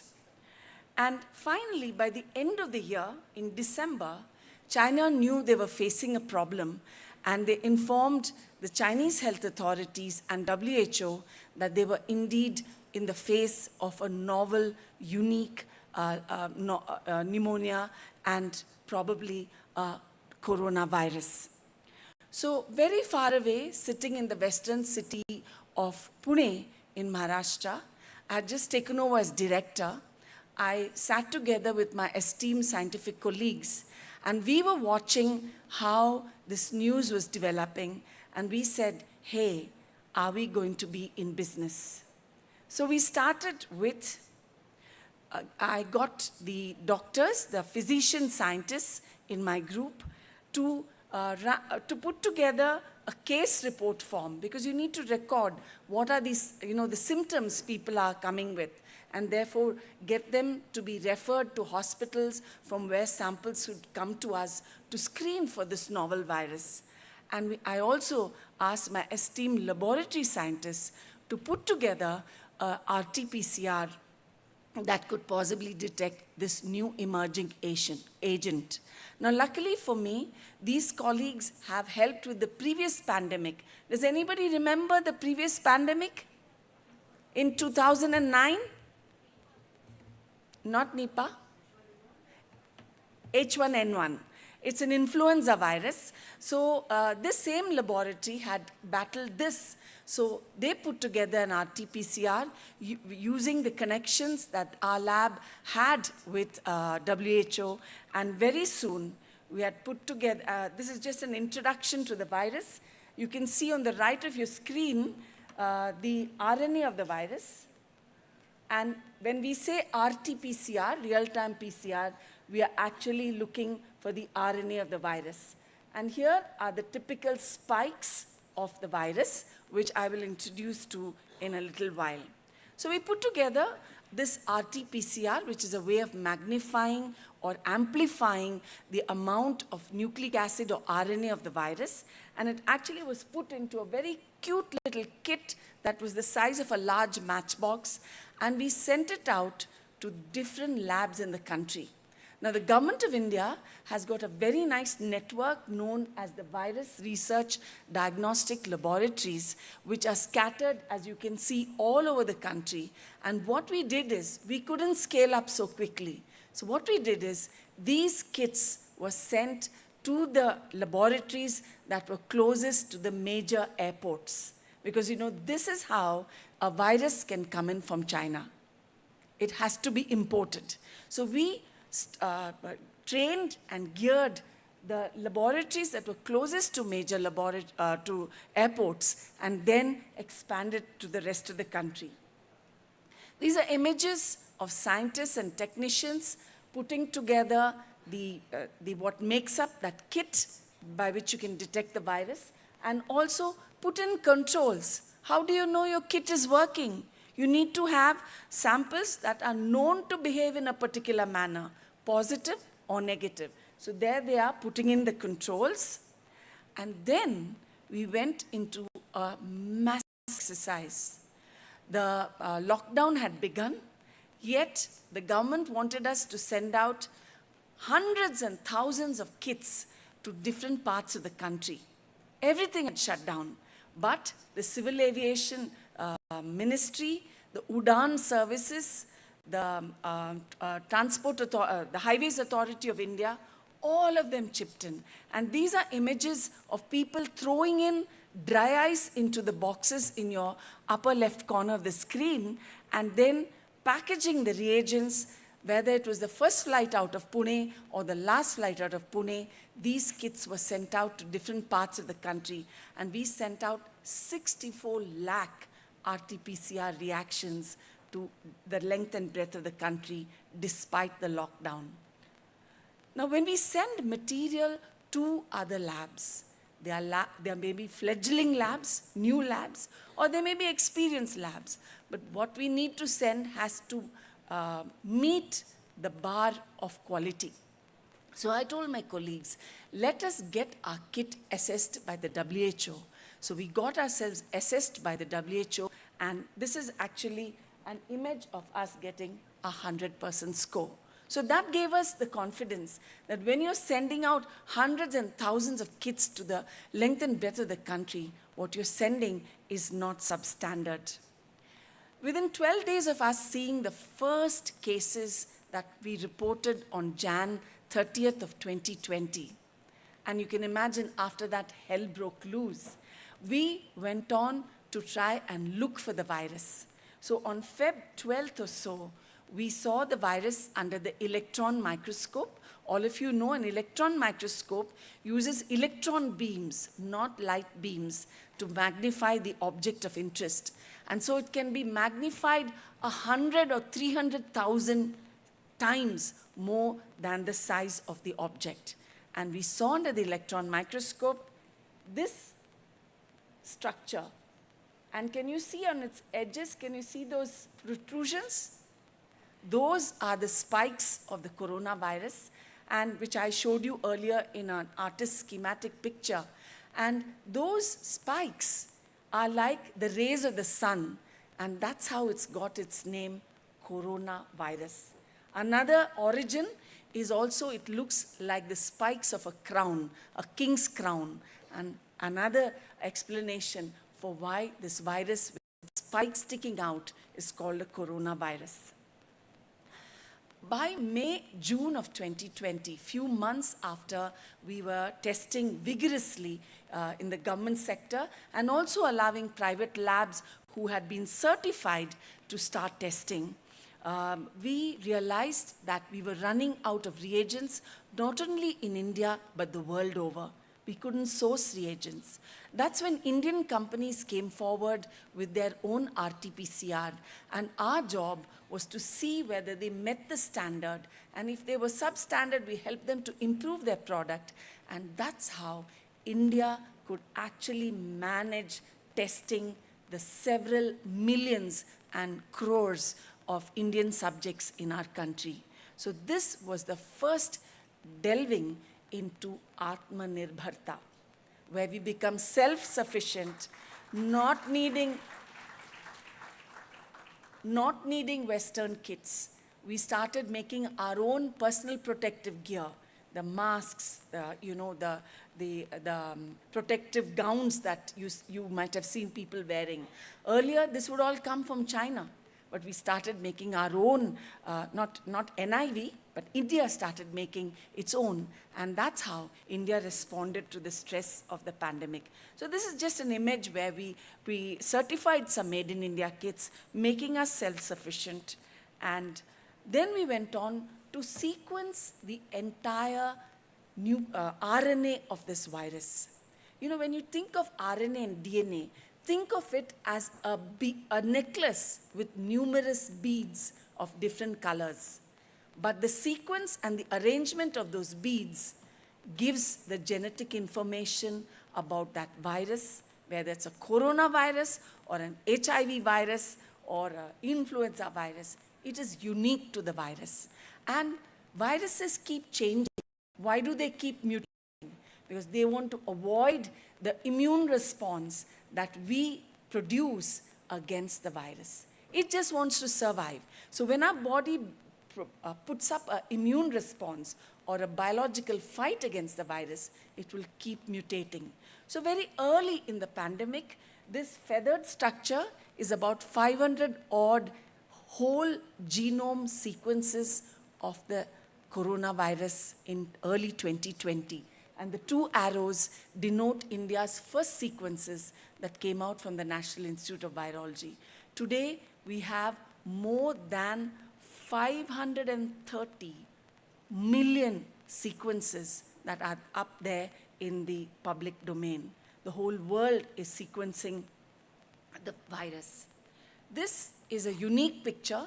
It's a picture of a virus, of a man wearing a very unique suit. It's a ventilated suit, and he's standing in a laboratory of the highest biological risk. It's called a biosafety level 4 virus lab, where you will handle the most dangerous viruses and bacteria that human beings can ever work with. And this was in NIV, and what you see in front of him, those flat bottles, are actually flasks of the virus that we were trying to grow up in NIV in our biosafety level 4. There's only one of the kind in India, and here is a man working tirelessly to get into that suit, and work is very hard. It's stuffy. Of course, it's ventilated. In fact, some of them used to say, "Ma'am, we can't even go to the washroom." Because once they put it on, it's a whole rigmarole to put it on and a huger rigmarole to take it off. So it was very, very hard times for my colleagues in NIV. So here are images of the virus. The virus is a unique microbial organism that cannot grow on any surface like this. It needs to grow on within a living cell because it doesn't have the capacity to multiply on its own. It's the biggest pirate that you can think of. It takes the enzymes and raw material from the cell in which it grows and makes more of its own. So here is a picture which is a layer of cells. These are cells that came from a monkey origin. And once we put a clinical specimen into these cells, can you see that sheet being disrupted? Can you see the gaps there? That is a sign the virus is growing and disrupting the cells, and this is the same in magnitude. Are you seeing a nice, neat sheet here? No. You can see it disrupted because the virus is growing, making more of its own. In the process, some of the host monkey cells are dying too. So this was the next big achievement in NIV, to be able to grow up this strange virus, propagate it, have a lot of it, because you will come to know why that was important. So when you announce, everything you say makes news, and that was the case during the pandemic. So when you say NIV can grow the virus, before you even think of saying it, you need to prove it beyond doubt. So these were some of the techniques we used to prove. For the science scholars out there, you can ask me in detail. I'm trying to speak at a very, common denominator approach. Any of you who want more details, I'll be happy to clarify after the talk. We were from challenge to challenge. I got a call from my boss in Delhi saying, "You have to send a team to Iran to repatriate Indians who were stranded there." This was March 2020, when if you look back at the file photos, people in Iran were dying from COVID. The dead bodies were in black bags stacked like sardines on the road. Would anybody want to go to that country? No. But I had the onerous job of persuading 6 gentlemen to whom I am indebted to actually go there, test, screen people. Those who were negative were brought back to India and then quarantined for a period of time. Those who were positive had to stay back in Iran and then come back to India at a later date. And these are images of these soldiers or warriors, I would call them. We also helped in the repatriation of Indians that were stranded in the Diamond Princess cruise ship docked off the Japanese coast. We also repatriated Indians stuck in Italy who went through a very difficult time with COVID. So these were all things thrown at us, and we had no time to say, can we figure out a team? No, we just had to do it. So we also did a lot of training. Lot of our training of those 160 labs which I showed in the map of India were trained online because of the lockdown. But we did a few physical trainings. You won't believe even the NDRF. The NDRF stands for the National Disaster Relief Force. They usually attend to earthquakes and other natural disasters in the country. They came to learn. You can see pictures of it in the pictures of them in the out here. And some of the medical colleges in Maharashtra came to learn. These were the only physical trainings we did. Most of it was online. Hundreds and hundreds of people were trained online. We were asked to make a training video so people could watch and learn how to do the RT-PCR. That we did. We made the first antibody testing assay, and my boss in Delhi gave it the appropriate name. It was called the Kavach ELISA. So this was used to do sero surveys of Indians, helped in the when we were rolling out the vaccine. There was another very good assay. I won't go into the principle, again for research scholars and the very young enthusiasts to ask me afterwards. It's a plaque reduction neutralization assay which helps you understand the ability of antibodies in a vaccinated individual to fight back or push back against the virus. We also were left with the onerous job of testing several compounds, ointments, creams, lotions, because everybody had one magic potion where they said, this is very good against SARS-CoV-2. So we tested about 100 plus compounds, of which only 22 showed some promise. We also were able to file a couple of patents. The RT-PCR assay, which I showed you, I mentioned the matchbox-like kit, that was patented, as well as another field-adapted assay, which was patented. And then we were told to make a biorepository of different types of samples from COVID-infected individuals. So we had swabs from the throat, swabs from the nose, liquid from the lungs, which came to us from the hospitals, sputum, blood, urine, stool. And together with 2 of our field units, we stashed away thousands and thousands of samples, well characterized with case definitions, clinical details in our freezers. Some of you may remember, those of you who are medically trained for sure will know, that in 2020, it became very popular to use serum from infected individuals to treat those who had COVID. It was called convalescent serum. So it was very difficult. So people were running after those who recovered from COVID to go take their blood and give it to people who were having COVID, because that would help to help their recovery. So there were companies that came to us saying, horses are very good animals in which you can make vast amounts of this artificial antibody. So about 7 companies came to us. We gave them the killed virus that we had grown, and they propagated in horses and brought it back to us for testing. But this convalescent serum approach, the convalescent means somebody who was recovered from the illness. So this approach did not turn out to be so effective, so it was abandoned. Then came the era of the vaccine. Now, Bharat Biotech International Limited had heard that NIV had successfully isolated the virus. So they approached us in mid-April 2020 to say, would you be willing to partner with us to have a virus inactivated vaccine which would help to meet the needs of the nation. My boss in Delhi and me, both of us thought it was an excellent idea. So we handed over the virus to them in end of April. They took the virus back to their facility, killed the virus using a chemical known as beta-propiolactone, and gave it back to us to make sure the virus was killed. Because you can't give live virus to anybody. So they killed the kill virus was tested by us.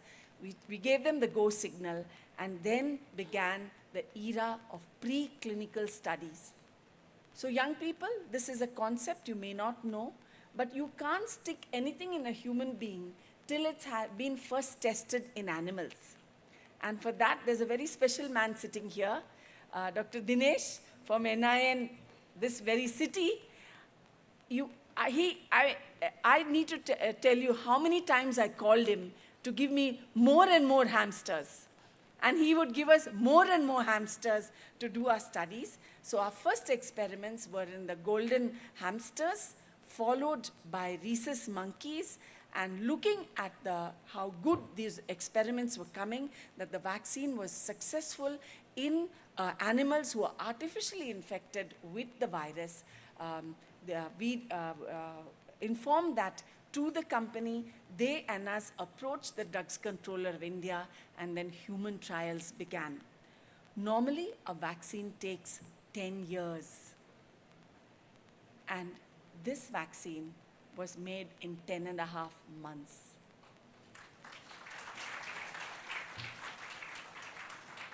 Of course, we had a lot of critiques saying you're moving too fast, you're moving too fast.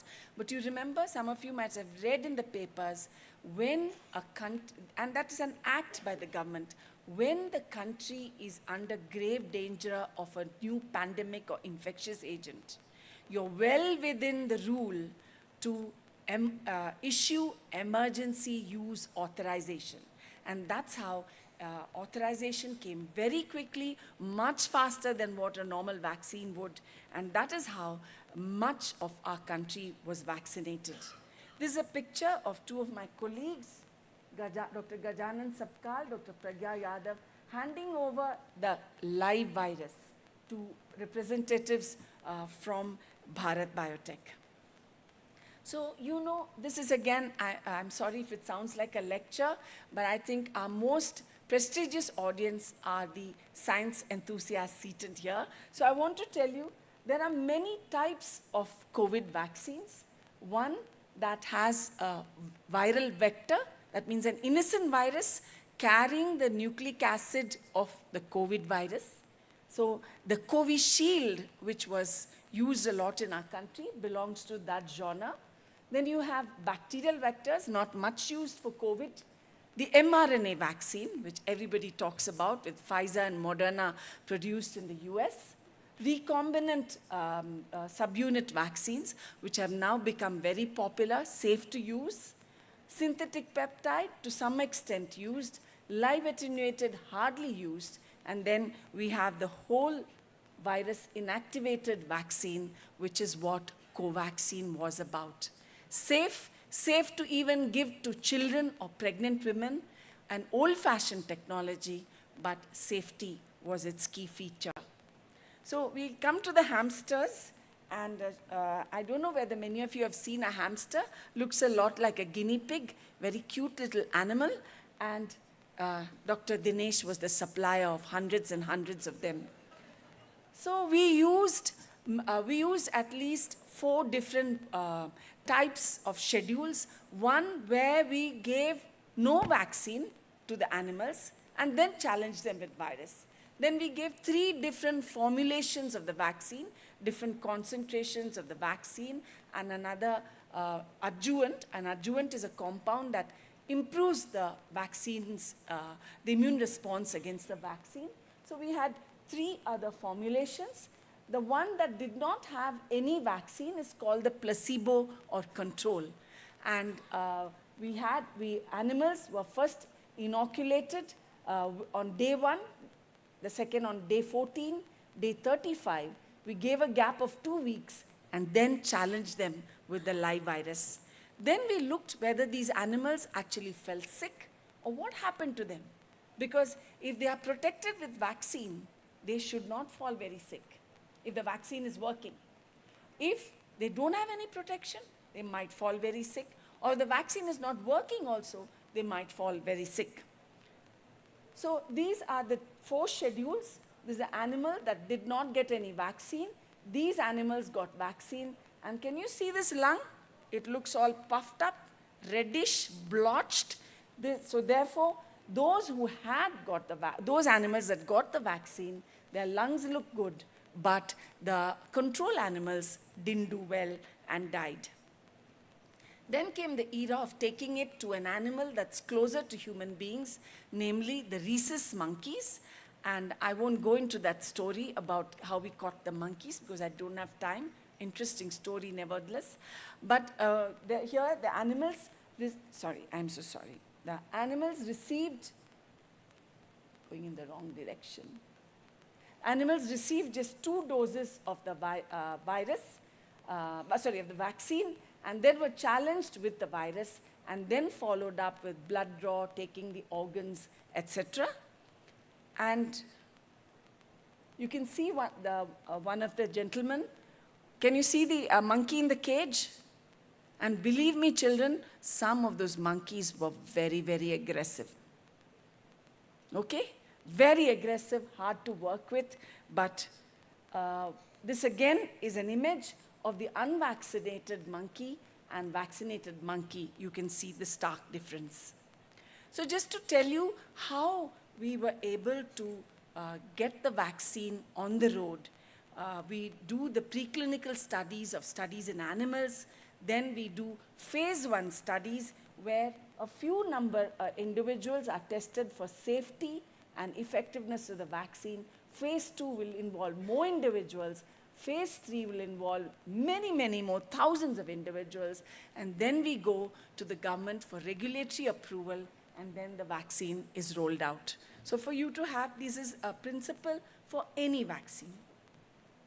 We also helped with the first DNA vaccine in the world, which Zydus Cadila produced, and also India's first mRNA vaccine. The vaccine in the middle, I won't detail too much in the interest of time. Basically, this vaccine did not work, but these 2 have worked very well. Now, we also found that infected individuals, when they get infected with virus, they shed virus in their stool. It gets excreted, we don't know, but an infected individual will be shedding virus in their stool. So if you want to know that a basti or a locality in a city, is there any COVID activity in, say, this ward or this quarter of the city? If you look at the sewage water and you pick up signals of coronavirus, that means you know from that basti, because sewage water is drained from different parts of the city, you know there are infected people from that ward or that basti or that locality. So this is technicians in our Mumbai field unit actually taking samples from sewers and manholes to map from where is the disease activity happening in the huge city of Mumbai. This is an image. It looks like funny, different colored waves. It's actually different waves of the mutant of the virus. Remember I told you the virus likes to keep changing. It's trying to escape the immune response we are putting against the virus. And these are waves and waves of, we started with this strain. Today many of you would have read in the papers, Omicron, JN1, EG1, all kinds of names are there. They are all variants of the virus which we were mapping. It requires very detailed genomic surveillance. It's expensive, laborious, but NIV continued to do that. We also compared Indian data against the world, and you can see Indian data was somewhat similar to the world data. Why is it important to do this genomic surveillance? Because like a watchdog, you're looking for the emergence of a new variant that could impact on your Diagnostics, will it be picked up by your RT-PCR? Will it be more virulent, like the Delta variant is? Will it be more transmissible? Will the treatment we have for this virus be ineffective? Or will it escape the protection provided by vaccines? Thank you. And so on. So we were part of a network in nationwide. You can see NIV map there. We teamed up with a number of premier government institutions to form a network, because one lab cannot do genomic sequencing or surveillance for the entire country. This was one of India's success stories, where first 10 premier labs got together, and today understand it has expanded to 64 labs that are being watchdogs for this virus. We not only detected variants, we were able to grow the variants. We were the fifth in the world to first grow the original version of the COVID virus, and the first to grow the alpha variant. Some of you may recall that. It appeared in December 2020, and many successes from there on. Why do we do that? On your left, we are looking at what amino acid has changed on the spike of the virus, and what does it do to the new variant of the virus. And we found Omicron, as compared to other variants, is more transmissible, and it also escapes the protection of the vaccine to some extent. That is the downstream inference when we look at these genetic variants. So what did ICMR NIV in a nutshell do? We established testing. We detected the first cases in India on Jan 30th, 2020, shipped out hundreds and thousands of RT-PCRs, length and breadth of the country. We trained, handheld. We validated several Indian kits, therefore making us self-reliant. We repatriated Indians from overseas.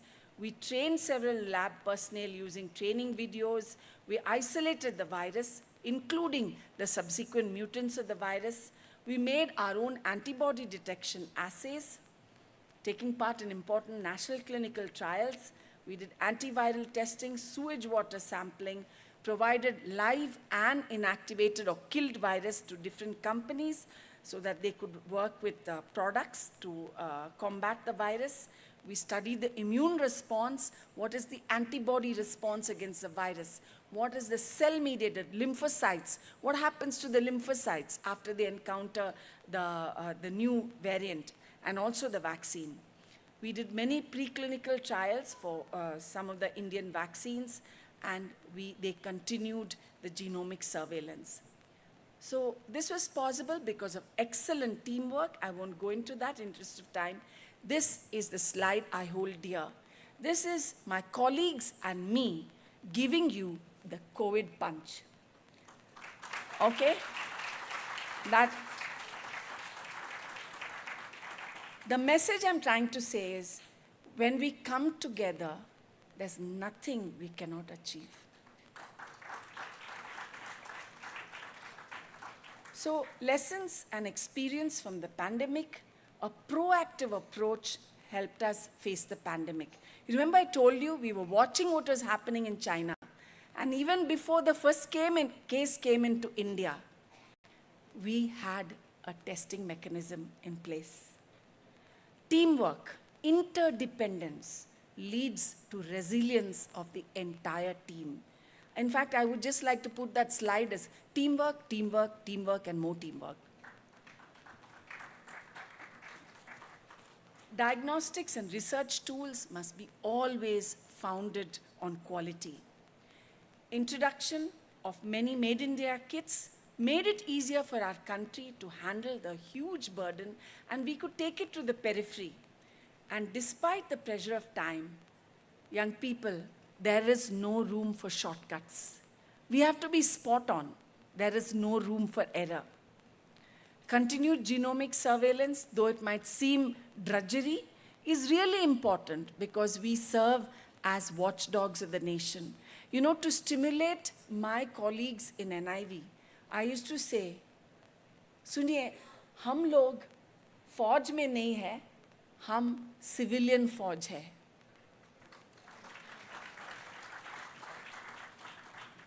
And effective surveillance and continuous monitoring guards our nation at the points of entry, our community, and the underserved and very diverse part of our country. And these are, sorry, this is just an image of NIV. I thought I'll put up NIV rather than CMC because this is all done in NIV. This is the Pashan campus, which is the newer campus. This is the old campus, where I did most of my administrative work. And this is the iconic biosafety level 4 building where all of the dangerous, extremely dangerous experiments were done during the pandemic. Thank you for your patient listening. And apologies.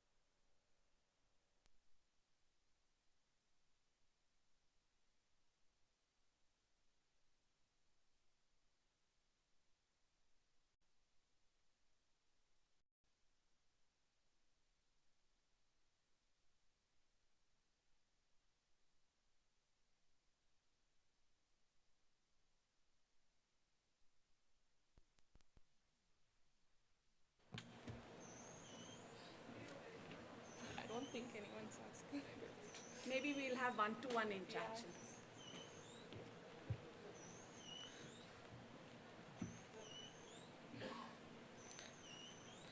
Thank you. Sorry. I think. Oh, sorry. Mike.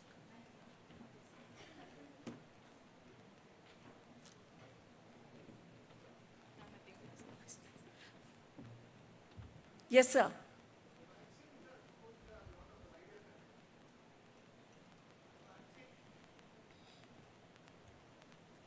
I can hear you, sir. I can hear you. So,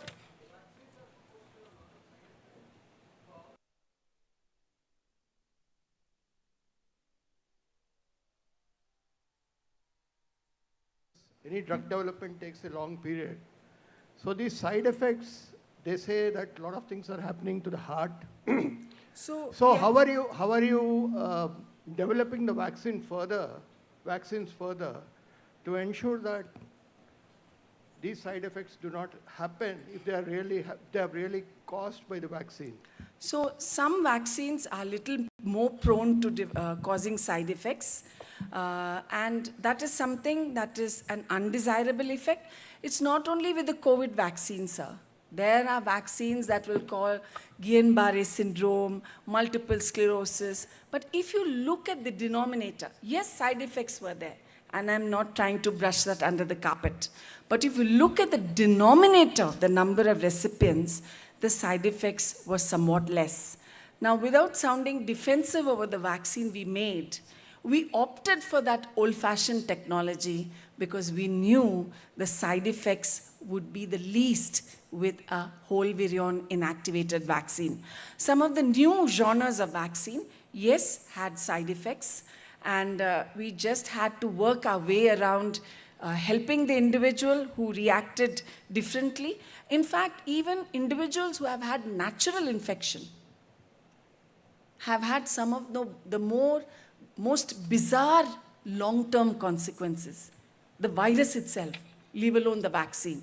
So in all humility, I think scientists are still trying to crack the virus. You know, why it does that and why only in some people and why side effects only in some people. But I don't think the side effects should distract us from taking the vaccine. And I think we survived the second wave and what came after. Of course, second wave was not good because some people were partially vaccinated, some were not vaccinated. But thereafter is only because we were quite well vaccinated with the first 2 doses. The booster dose has been quite despicable in our country. I think overall only 27% of our country has taken the booster dose, which is not good. I think we should all take the booster dose. And I've been pushing the government to bring back the vaccine into the market because, you know, with all the misinformation, people have moved away from the vaccine. And vaccine manufacturers, if they have to make 100 doses, don't find it commercially viable. So they've stopped making vaccine. So I have been pushing in the committees that I'm involved in to please start making the vaccine even in small quantities so that those who want to take should have access. Those who want to travel, some countries still want to know whether you've got a boosting of your antibodies. People who are traveling, say, to Hajj or going for the Olympics now, maybe a good idea to take another shot because you will have a boosted immunity because you will be in a very crowded setting. So we are trying to push to bring back vaccine, but side effects were there, and it's a mystery why, I have side effects and you don't. It is maybe a lot to do with our genomic makeup, that I react to the vaccine badly, you don't, components of the vaccine. Even those who have natural infection, just the infection, I will go and have long-term consequences of that COVID, which goes on for months, whereas you may just have a breeze, 2 weeks of, stuffy nose and a cough and little fever, and you walk away. But I continue to have long-term symptomatology due to the virus, natural infection, not vaccine. So the virus does strange things, and we are still trying to crack what it does. But we do know that there are antidotes, and we need to note and take attention of those side effects, not to be brushed under the carpet, for sure. But that shouldn't be a negative propaganda against taking the vaccine. Thank you.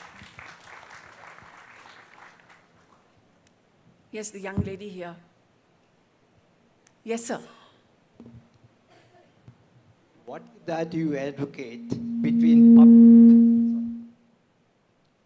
what is that you try to advocate between public health and hygiene and vaccine development, which is good for a country like India with its economics?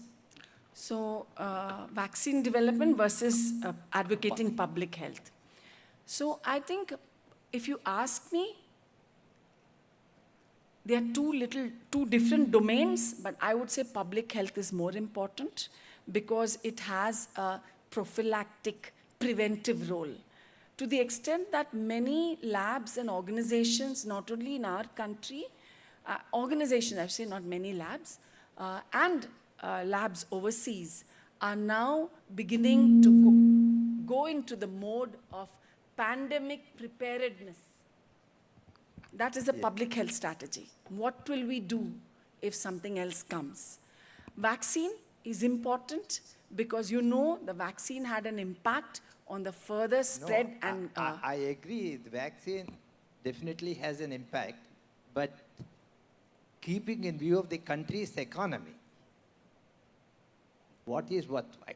Public health is certainly the better way to go because it has... And also how to educate actually the people about various things, not only about virus infection, but antibiotic resistance, for example. Yes. And the cleanliness, the water cleanliness. Today, there are many places where you can't get the proper clean water for drinking purposes.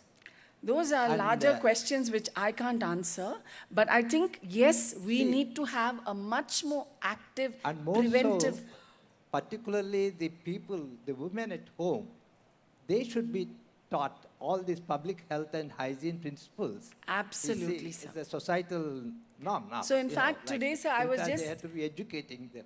I was just mentioning to Dr. Ratna that, why don't we teach the young people the 7 steps of hand hygiene? How to wash your hands. If a mother and the children know, the children may even teach the grandparents how to wash their hands before they start eating. So little things like that helps to spread the word of how an infectious agent can spread, how not to eat half-eaten fruit. It may be eaten by a bat. Bat spreads a lot of infection. So that arena is wide, sir. And I think education is the key.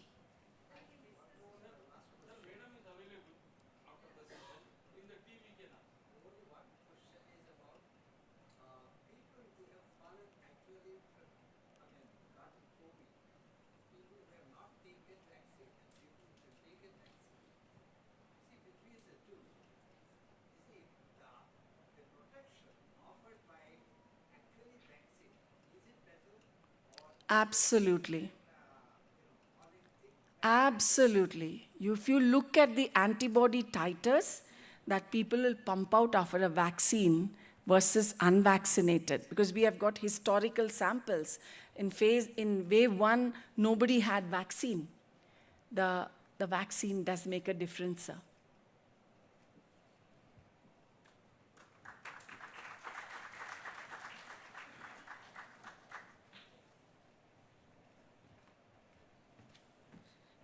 Thank you so much, ma'am, for your enlightening lecture. Your team worked in the most trying situation and not only helped humanity in general, but also showed the importance of scientific research and the role of scientists in the development of a nation. Thank you once again.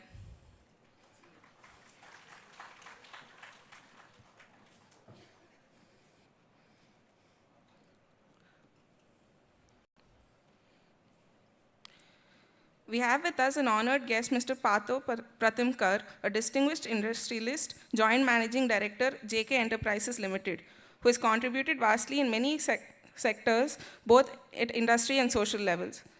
I now invite Mr. Partho Kar to address the audience. Mr. Bhargav to accompany Mr. Kar.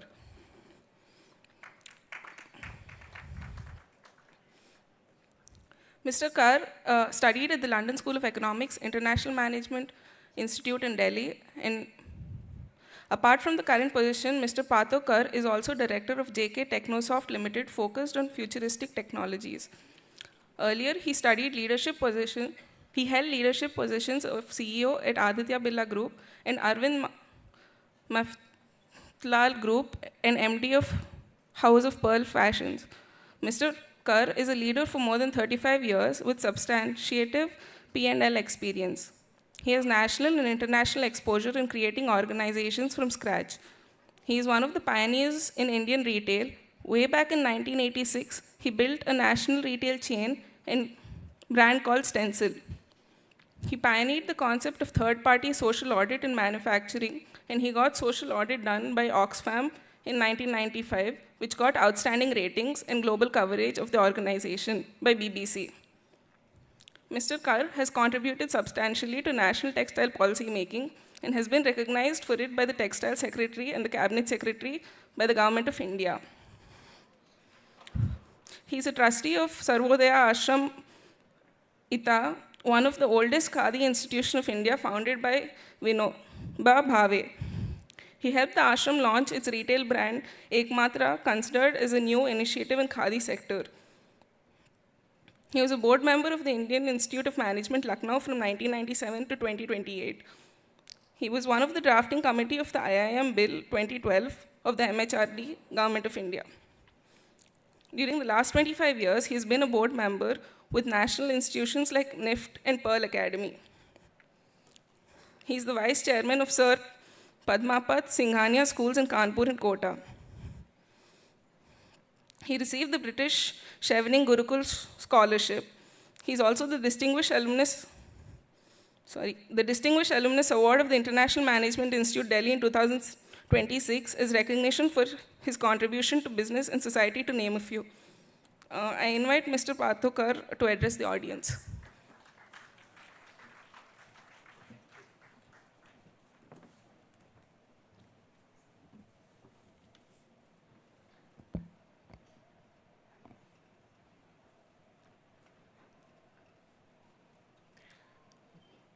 You know, after this interesting and excellent discourse by Dr. Priya Abraham,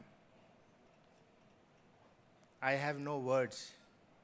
In fact, I brought a written speech and I realized, seeing these young children, that I must focus on school education and its impact. And what should we do as citizens or as parents or as grandparents or as administrators? Mr. Kutti, Mr. Ramamurthy, Dr. K. Ratna, Dr. Priya Abraham, esteemed colleagues, honored guests, ladies and gentlemen.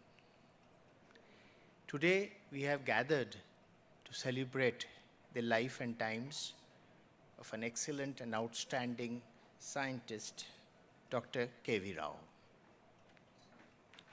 What could have been better in this celebration than what Dr. Priya Abraham spoke about, something that contributed in a very difficult times, when the country was passing through very difficult times, what she did. And it's a lot of kudos to her and a big cheers to Dr. Abraham for her outstanding work in saving all of us. I actually went through the history or background of Dr. Rao, and I was very impressed that a man who was so humble with very simple means, who contributed so much to the development of not only the country, but the society in general. Some of his work are very excellent work, which relates to geochemistry. I am not a scientist, so I can't talk about the scientific impacts. But what I can tell you is how science can be applied to make life better, or world a better place. So, Dr. Rao and all of you, many of you as scientific professionals, you have dedicated yourselves to pursuit of knowledge and the betterment of society. The path requires not just technical expertise, but also a deep sense of curiosity and responsibility. It is not just about conducting experiments, but about understanding the natural world and striving to solve complex problems. One of the key lessons we can learn from Dr. Rao's legacy is the importance of cultivating a scientific temper. In a world where scientific challenges are constantly evolving, fostering a culture of continuous learning and innovation is crucial. We must not only keep pace with the latest advancements, but also contribute to the growing body of scientific knowledge. Our scientific temper must grow bigger, pushing the boundaries of whatever is possible and improving the lives of those we serve.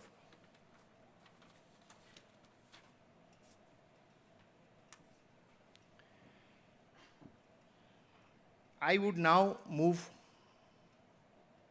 to school education.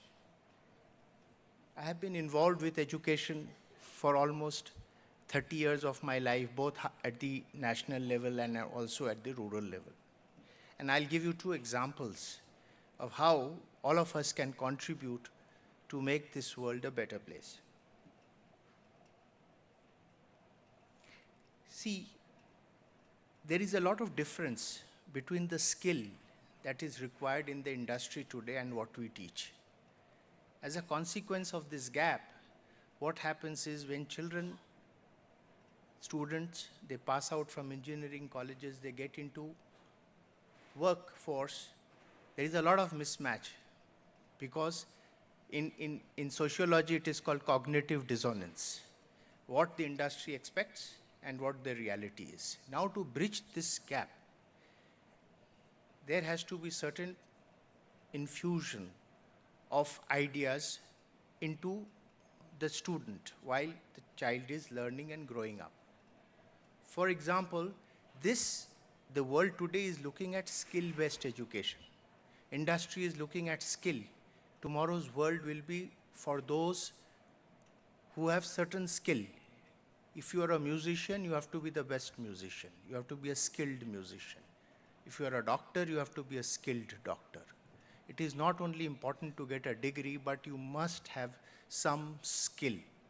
Therefore, to harness this aspect of skill, the schooling or the school education must immediately incorporate.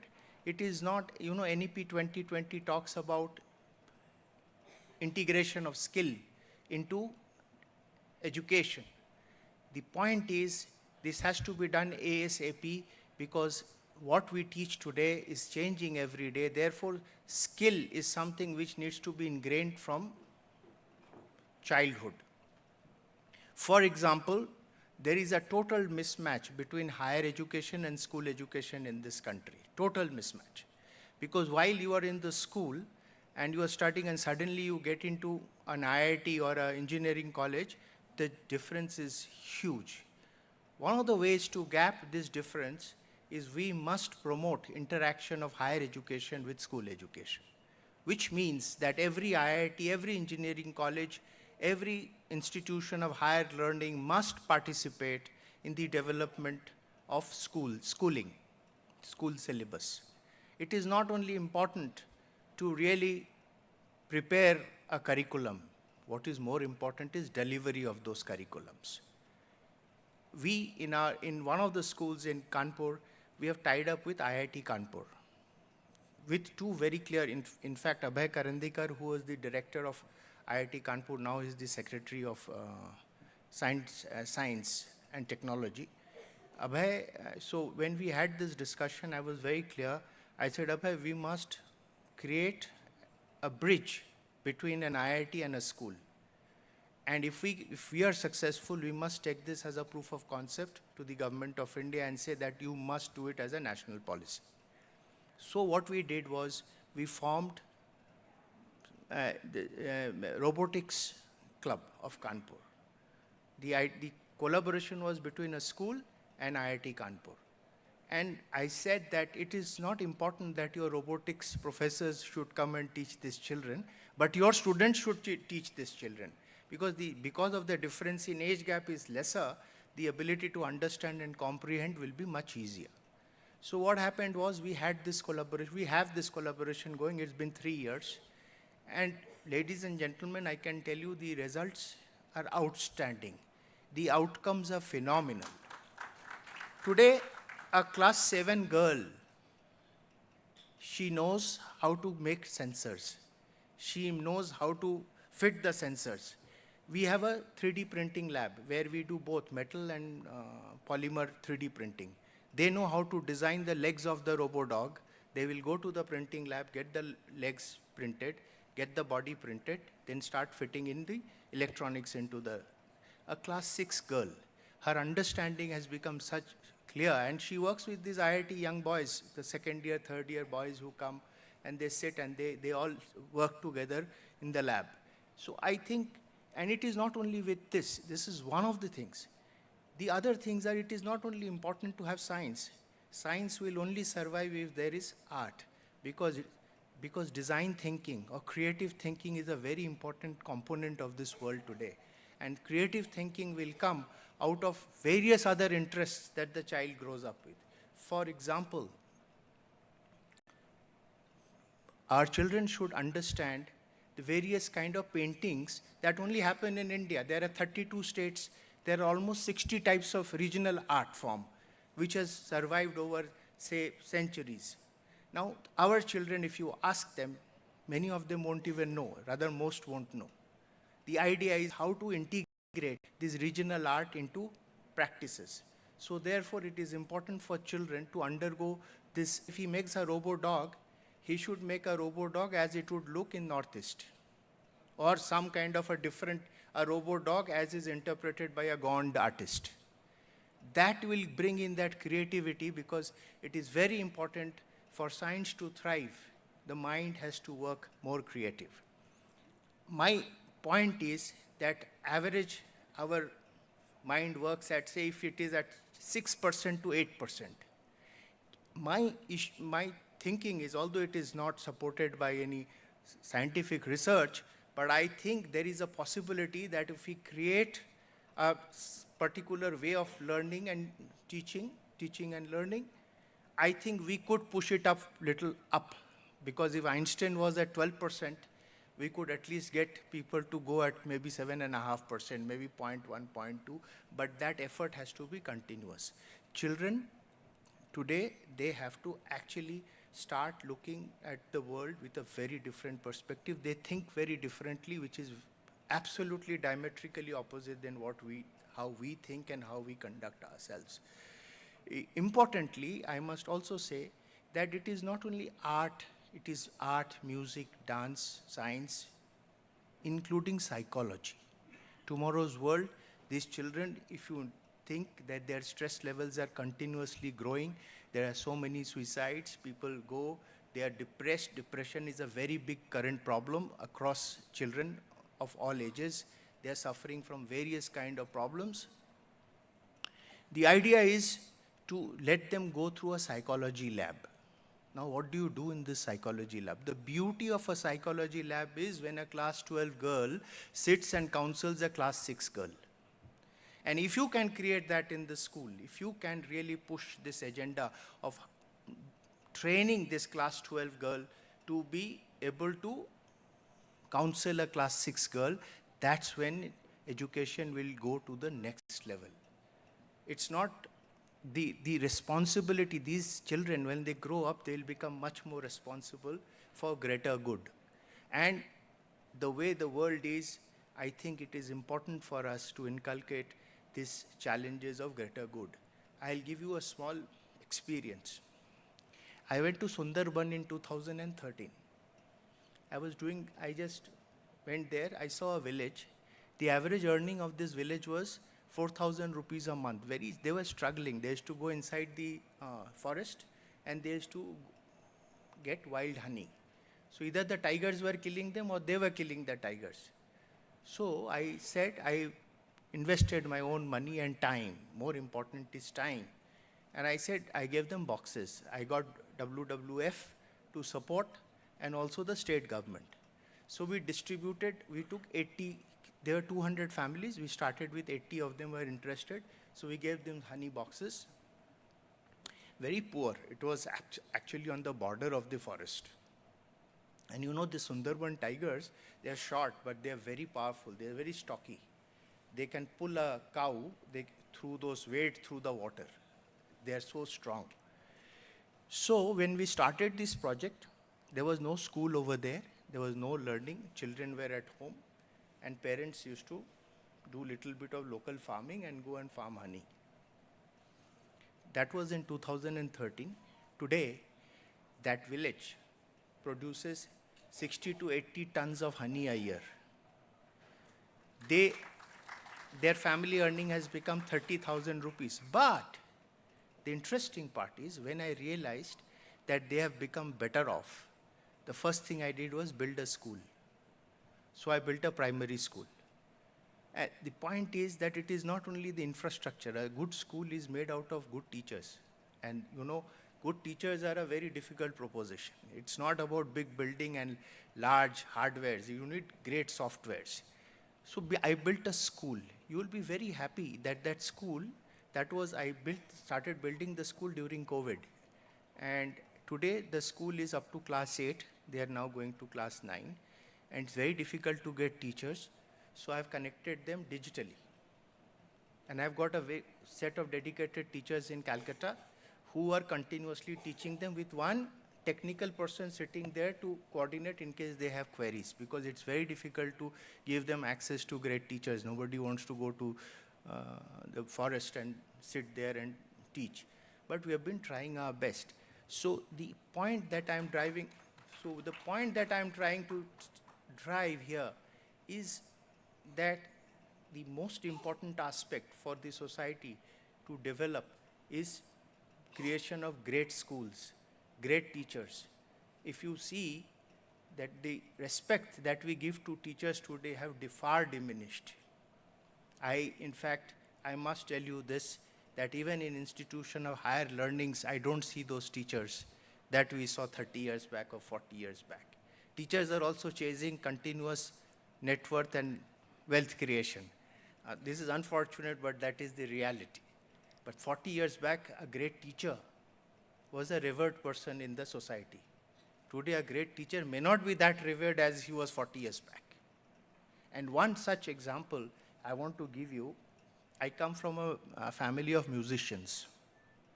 And one of my father's elder brother, he started Hindustani classical music in guitar, Hawaiian guitar, which was a foreign instrument. And he was Guru Bhai of Pandit Ravi Shankar and Ali Akbar Khan. He is a student of Baba Alauddin Khan. Now look at this person, Baba Alauddin Khan. He in his entire lifetime had 158 students. And all these 158 students were world beaters. They were the best in the world. But Baba Alauddin Khan was not a very fancy person. In fact, he used to wear a lungi and a banyan, a bandi, which is called. And he used to sit the whole day sitting there teaching at least 158 grades who were sitting and playing their instruments, all different instruments they were playing. In fact, I must tell you that once a BBC correspondent came. Baba was outside in the garden and he was watering the plants. So this British correspondent comes from BBC and he says, well, I've come to see Alauddin Khan. So he listened to him. I want to interview him. So he was in this lungi and his bandi, and then suddenly he says, wait. So he goes back, wears a shirt on the lungi, and he comes back and says, yes, I am Alauddin Khan. Such was the simplicity of this man. And teaching was, and he was revered. Everybody, all his 158 students could die for him. So that was the culture and the quality of teaching and learning. And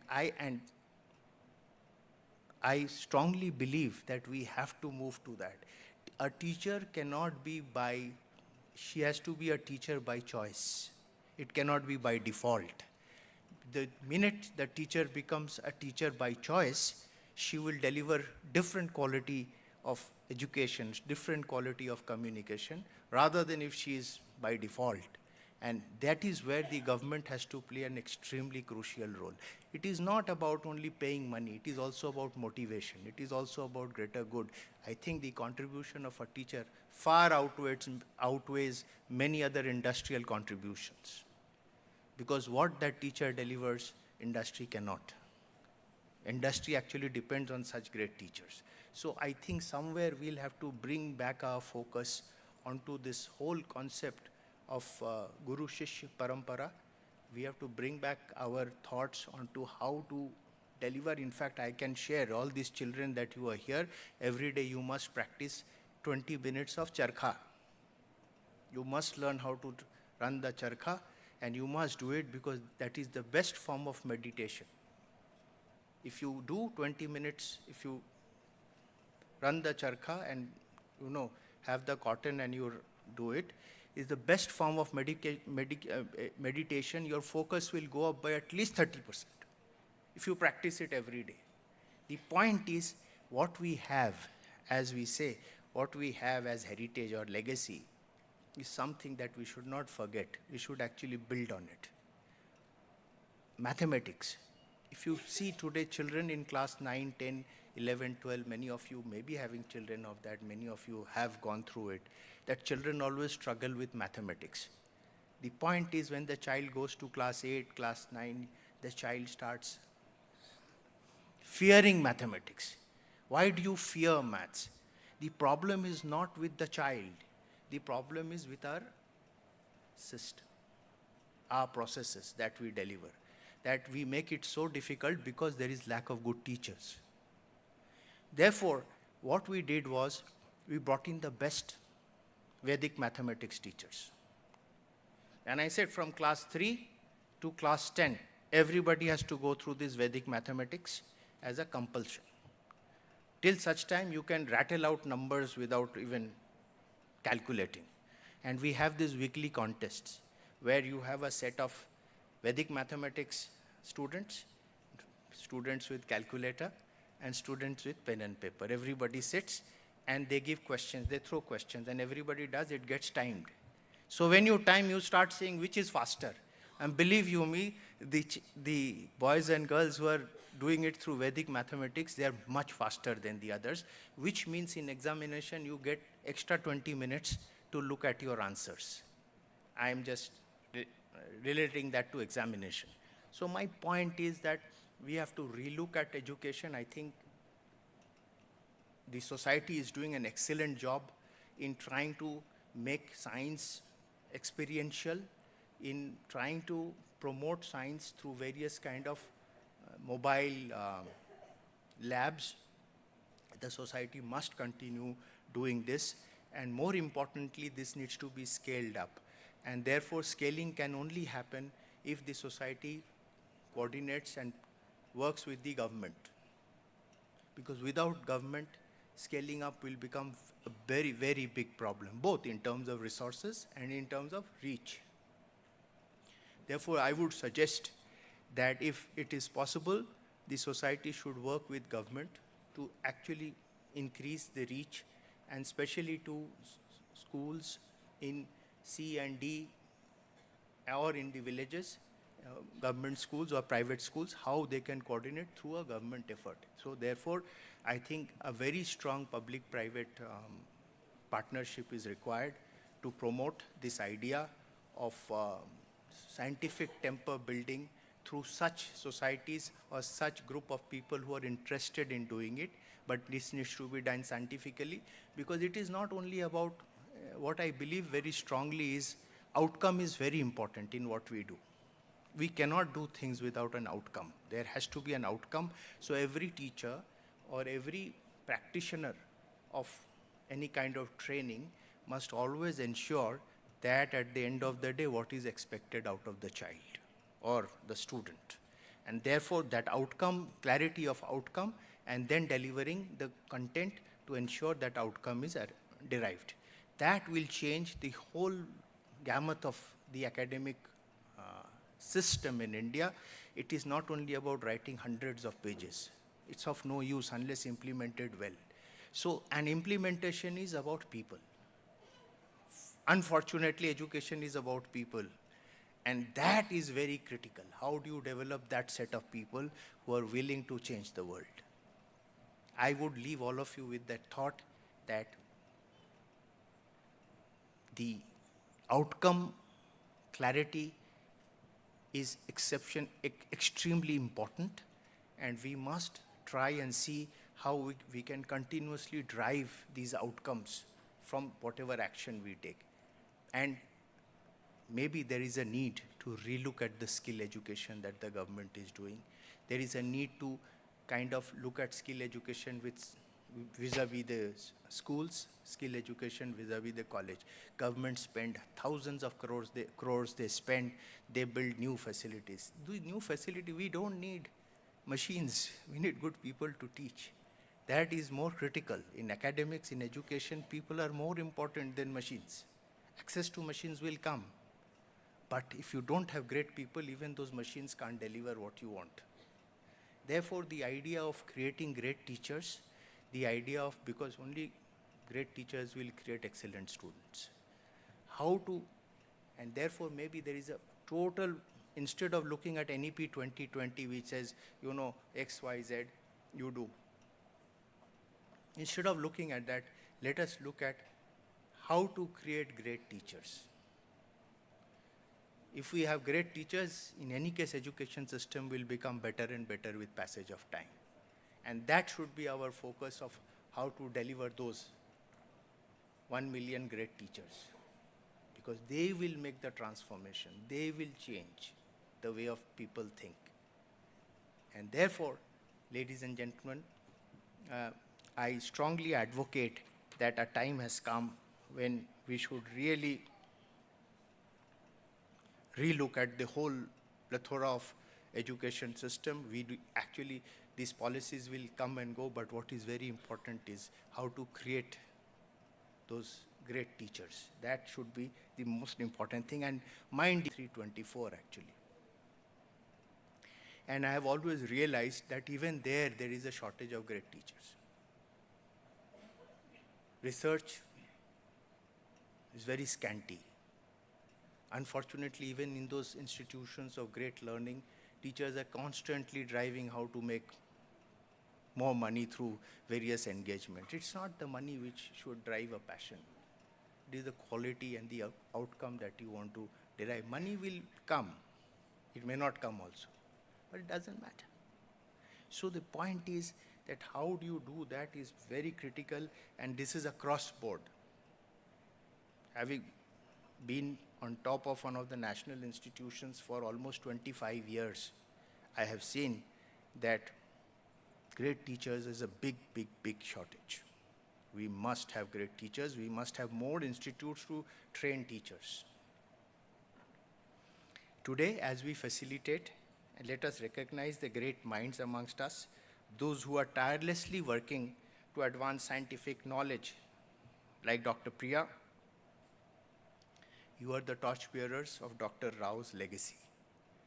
We have to acknowledge and let us all actually give her a standing ovation for the great job she has done. Your contributions are extremely important and vital to the future of science.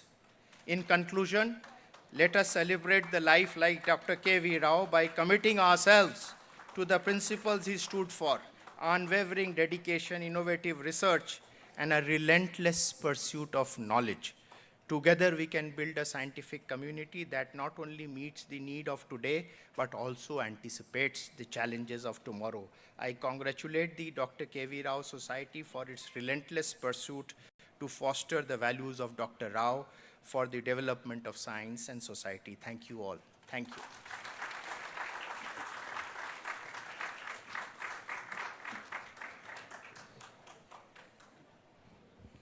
Thank you for the ideas, sir. It is great to know that young children are being encouraged. Thank you once again.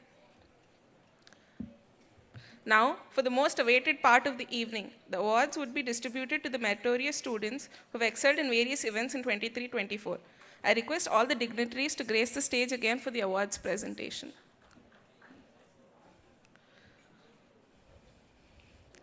I request all the dignitaries to grace the stage.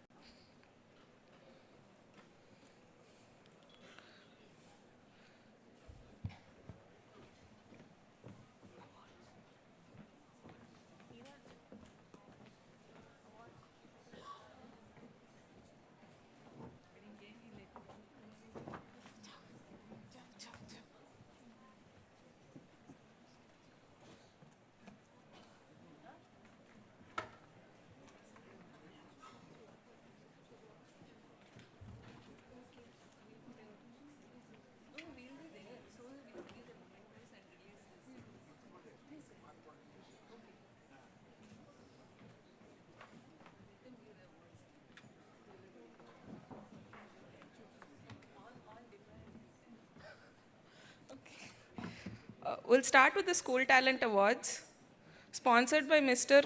Fanindra. In collaboration with Andhra Pradesh State Council of Science and Technology, students from various districts, particularly the government schools, present projects based on the theme given by the Department of Science and Technology. This year, the theme was Understanding Ecosystem for Health and Well-being. The projects are scrutinized by a panel of judges, and the students are selected for scholarships till their schooling. On popular demand, I request the guests of the day to present the awards and Ms. Sridevi to announce the winners. I request Partho Pratimkar and Dr. Priya Abraham to distribute the awards.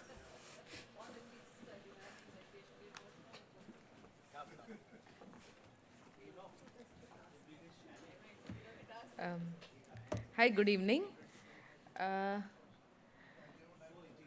Let's start with N. Kusumalata, Class 10, Zilla Parishad High School, Kaikaram, Eluru, Andhra Pradesh. Guide teacher, Kunati John. Project title is Palmyra Orchard, the new future farming for barren lands around the boundary of the fields. So must tell who gives the award. No, she will give. She deserves an award from you. I will only touch, you give. She deserves it from you. Come.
Next is N. Lakshmi Prasanna and N. Shravanti, class 9, School Zilla Parishad High School, West Godavari, Andhra Pradesh.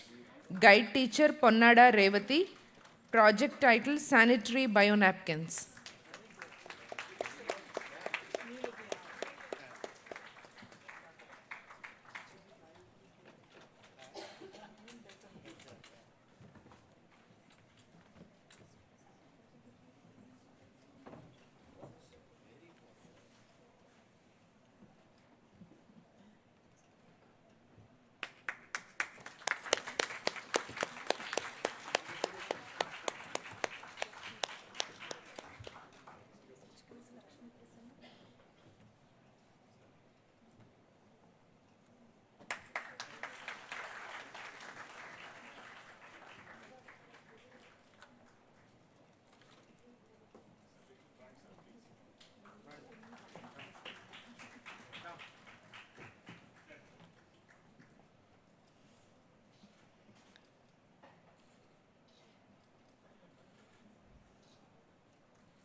And next is Reddy Bharadwaj, class 9, School GVMC High School, Vishakhapatnam, Andhra Pradesh. Guide teacher is G. Venkat Lakshmi. Project title Human Made Oxygen by Electrolysis.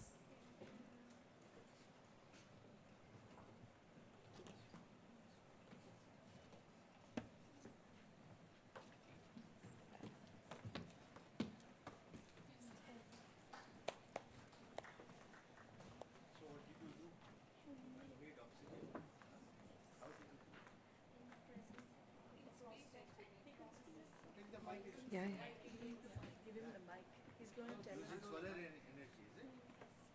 Very good.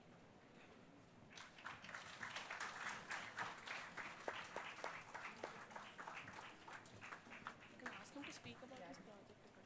Just tell him to come and speak about his project. Just tell him to come and speak here. Yeah. If you want, you can speak about your project too, if he's interested.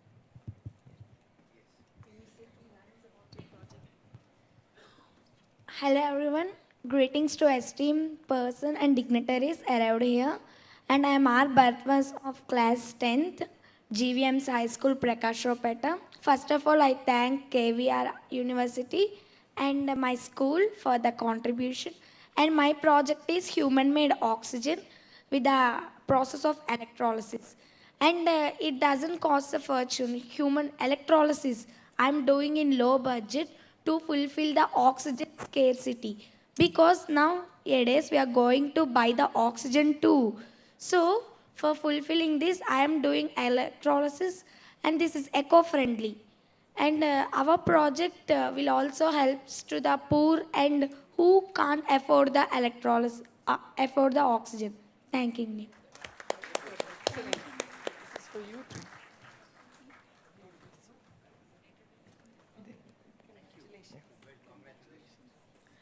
Next is P. Shanmukha Priya, class 9, St. John's EM High School, NTR District, Andhra Pradesh.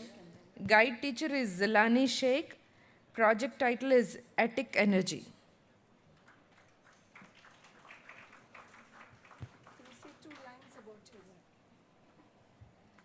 A very good evening to all the esteemed judges and the audience. My project was about attic energy. This is about the electricity. These days, electricity has become so costly, and in the remote areas too, many people are suffering in the dark. So my idea is that using the wasted rotational energy of the roof ventilators to conduct the electricity, so that it could provide electric current to many of the remote areas and also to the factories at a very cheaper cost.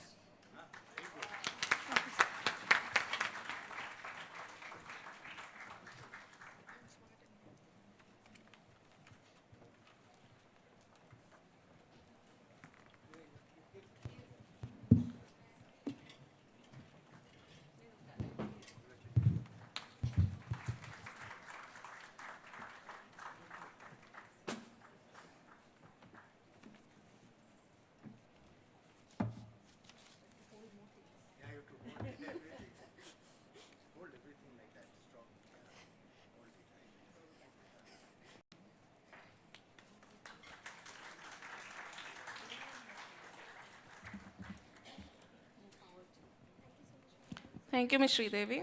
Now we'll have the Smart Awards, Science Meets Earth. It's sponsored by Mr. Shashikant Parekh. The aim of the competition is to visualize science concepts and make the students to think out of the box to enhance their creativity and understanding of the subject. This year, the students had to develop a story around a scientific concept and present it as a cartoon strip. We had more than 100 entries from various schools across India. 5 students were selected for awards after a 2-stage screening. I request Ms. Sai Soumya to announce the names of the winners.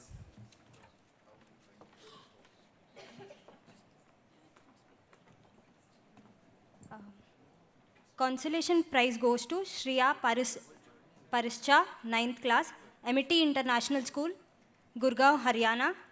The topic is Elemental Gala, starring the nobles.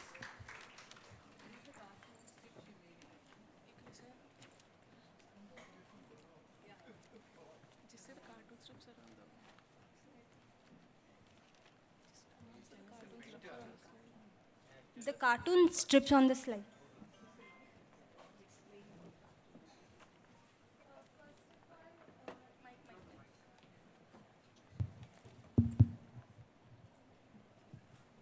So the drawing is pretty self-explanatory.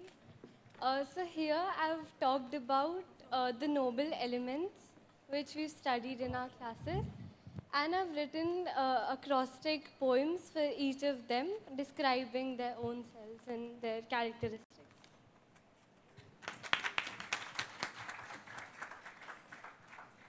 The next award is Atharva Keswani, 9th class, Bal Bharati Public School.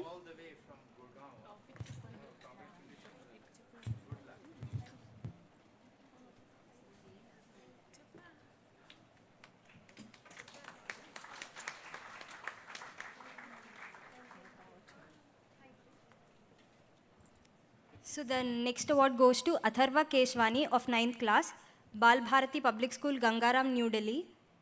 Topic, Asteroid Mining, Limitless Possibilities.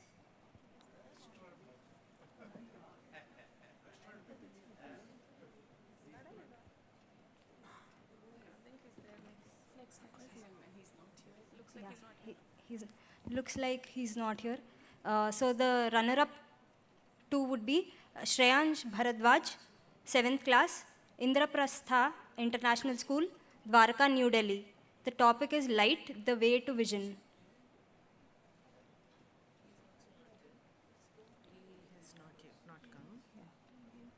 Seems he is not here. Okay. Saisha Narang of 11th class, Bal Bharati Public School, Gangaram, New Delhi. How do planes take off is her topic.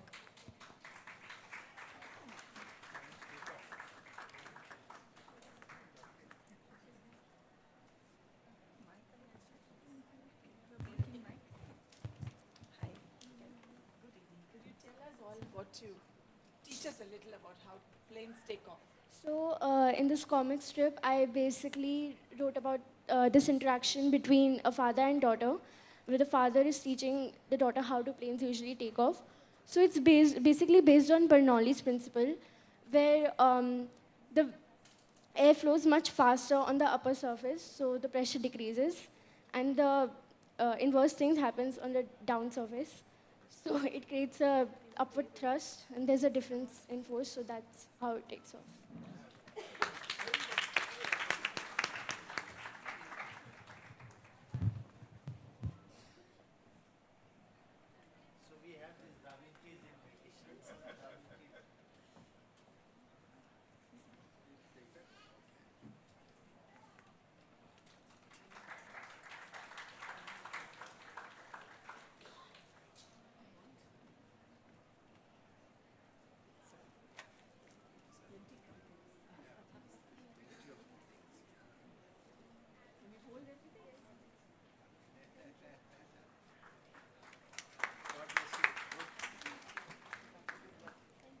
And the winner is Ira Saxena of 8th class. She's from Tagore International School, Vasant Vihar, New Delhi. Newton's law of motion is her topic. Okay, even she's not here. Thank you. Thank you, Ms. Soumya. Now we'll have the Spark Innovation Award. The event is organized to simulate young minds and give shape to their creative scientific ideas. KVRSS received 237 projects, from which 40 projects, 10 from each category, were selected for the final presentation. Physics, chemistry, bio, and math were the 4 subjects, and a winner and runner-up team from each category were selected for awards. The winning team and runner-up team will receive 10,000 and 5,000 rupees respectively. A few good projects were selected for consolation prizes. To announce the winners, I will call Ms. Kavita.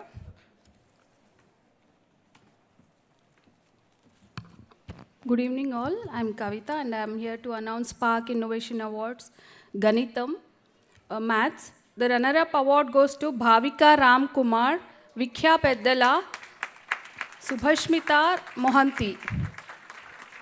They are from Bharati Vidya Bhavan's Atmakuru Ramarao School, Jubilee Hills, Hyderabad. And the guide teacher is MES Narasamba. The project title is Right Time, a unique Pythagorean timer.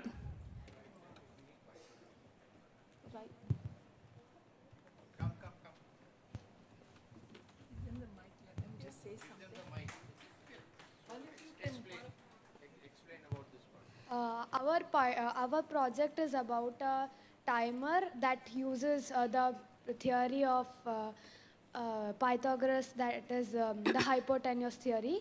It is a blend of geometry, algebra, and time. It is a very practical and intriguing tool for students to learn.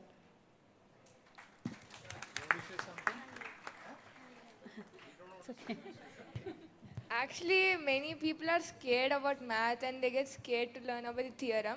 So we just made it easy for people to understand by making it a timer. Good job, good job.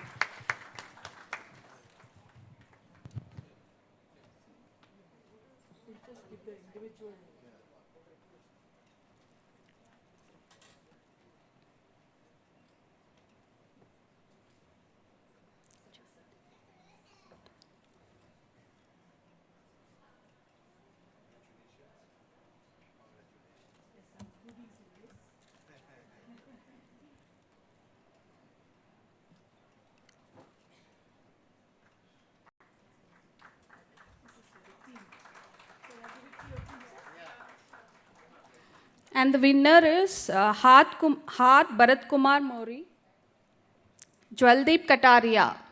They both are from 8th class. Anand Vidya Vihar, Saharanpur, Vadodara, Gujarat. The guide teacher is Shivalika Sawant. And the project title is Kamato, Card Math Tokens.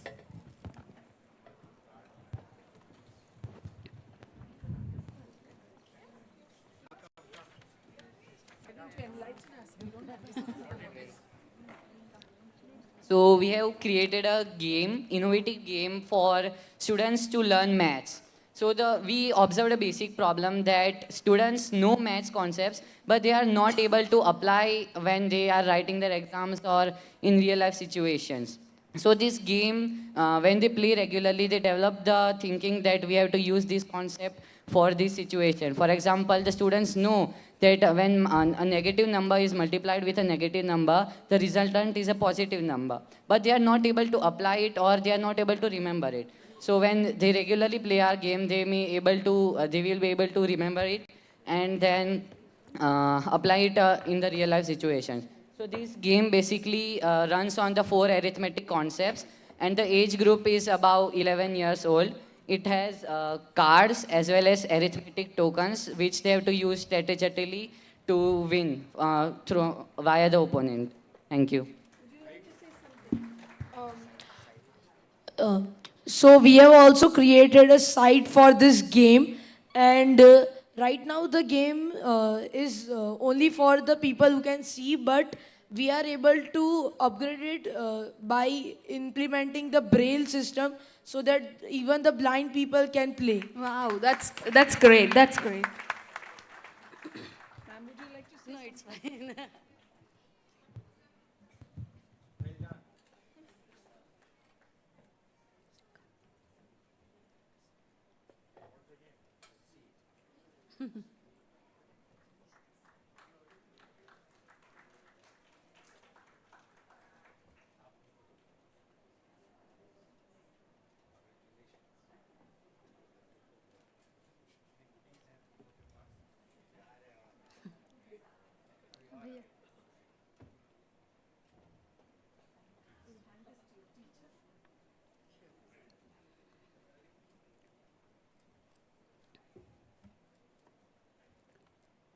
And in the category of physics, consolation prize goes to Ikhat Singh, Prisha Ashok, Aditya Singh.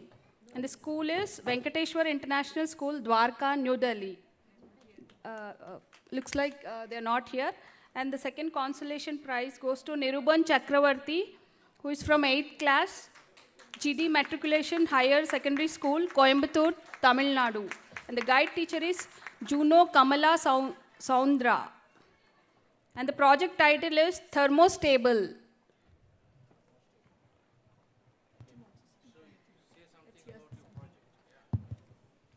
So good evening everyone, I'm Niruban and I have made a very eco-friendly method of refrigeration which can be used in an air conditioner as well as a refrigerator.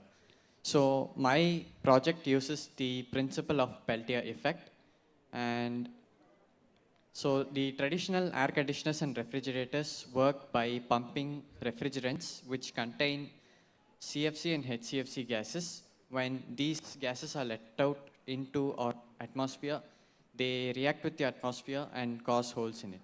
So my method does not use any refrigerants and therefore does not pollute our environments. Thank you.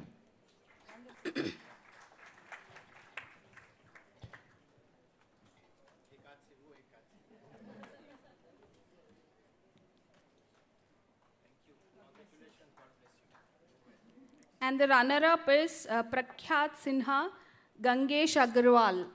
School, they are from Scottish High International School, Gurugram, Haryana. The guide teacher is Neeraj Pant. Project title is Batteryless Electric Vehicles, BLEV. Batteryless.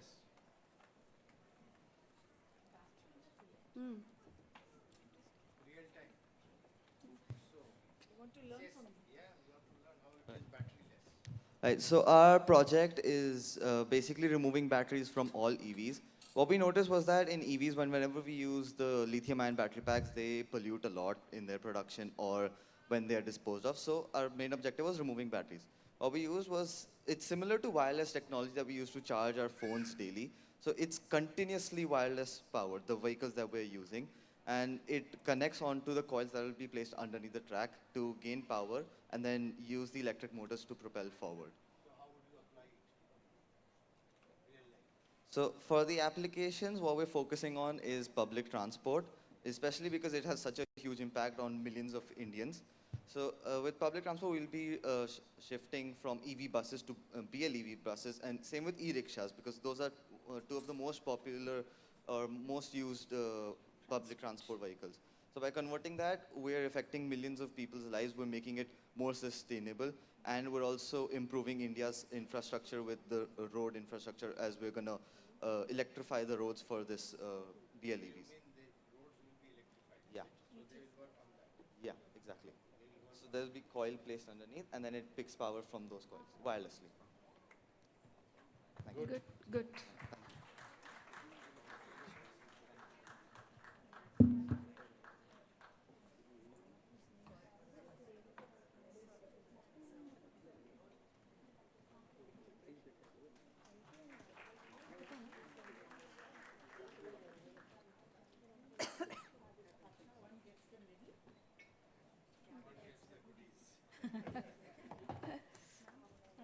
Thank you. The winner is Sai Sriniti K. She's from 8th class.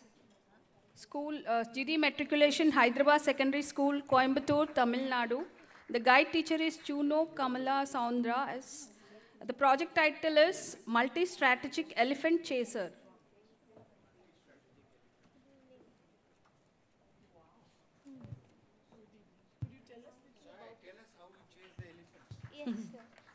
Good evening to one and all present here. My name is Sai Sriniti and I'm from GD Matriculation High Secondary School from Coimbatore, Tamil Nadu. I basically reside in a place near Western Ghats where there are many human and elephant conflicts. So the basic motto of my project is mitigating human-elephant conflict through multi-strategic elephant chaser. I made this chaser based on the weakness of elephants. Like it's highly sensitive to light, sound, motions, and smell, and also it's innately afraid of bees. Like they're naturally afraid of them. So I kept a system in which when the sensor detects any movement of the elephant, the light sensor and the buzzer, it will produce a sound similar to the buzzing sound of bees, and there will be a vibrator connected beneath the artificial beehive. So when the vibrator vibrates, the bees in the artificial beehive will be agitated, like someone is attacking their home, and they'll come out and they will come out to attack the elephant. So the elephant on the side of the angry bees, the buzzing sound of the bees, and also the high intensity of light, all put together, the elephant won't further continue to proceed inside the field. There'll be it will be like, no, I won't go inside, like they'll go away. And also we'll be growing lemon plants in the fencing, because elephants hate the smell of lemons, and we can also tie chili oil dipped clothes in the end of the fences. They'll be discouraged to move further in. So this is the project. Good, very good. Very good, Sai.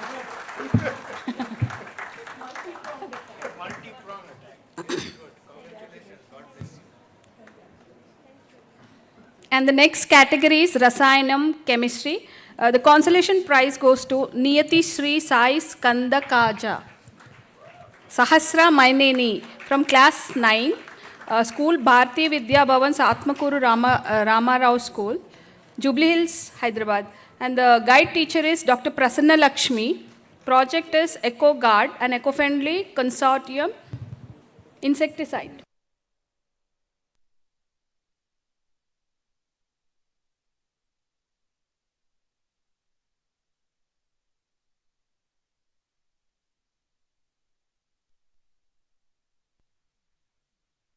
I am Niyati. I am Sahasra. And we are of 10th class studying in Bharati Vidyaban Sadmukuri Ramarao School. The ornamental plant market is a huge and ever-growing market. But the cultivators who are cultivating these plants are facing many problems for pesticides. And pests are infesting these crops. One of the pests that we have come across is the mealybug. In our garden, we have observed that these mealybugs infest our plants. But among all of them, the marigold plant hasn't been infested. So using these marigold, we have decided to produce an eco-friendly insecticide to use against these plants. And we have observed that this consortium insecticide has been successful in controlling the mealybug contagion. Thank you.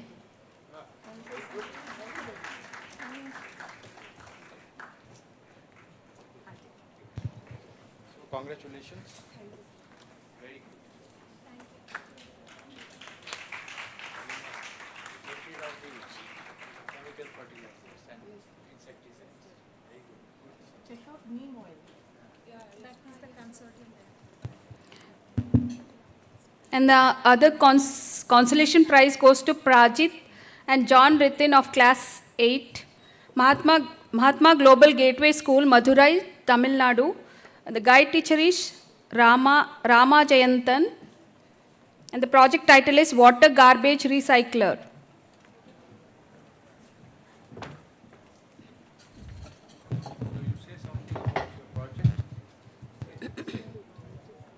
I am John Ritin from Tamil Nadu, Madurai Mahatma Global Gateway, grade 9 CBSE. We made this project called Water Garbage Recycle. We made a bot which collects the waste products which floats on the surface of the water bodies, and we recycle the plastic into plastic bricks, and we used to collect hyacinth weeds which has more fibers in it. We collect the fibers and fusion with cotton so that we make saris and bags out of it. Thank you. Very good. I'm very impressed. Congratulations. Water hyacinth is a good Income, I think. material. You can also make paper holders and all. also make plates, cups, plates and all that with water icing. Very good.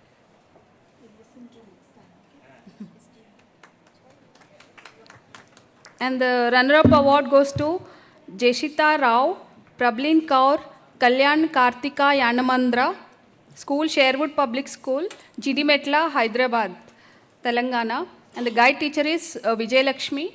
The project title is Organic Cosmetics.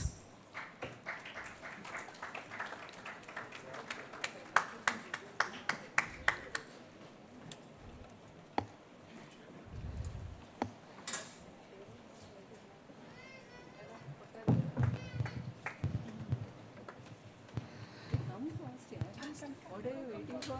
Quickly say something. Tell us something about your work. Good evening, everyone. I'm Prablin Kaur, and this is my team from Sherwood Public School.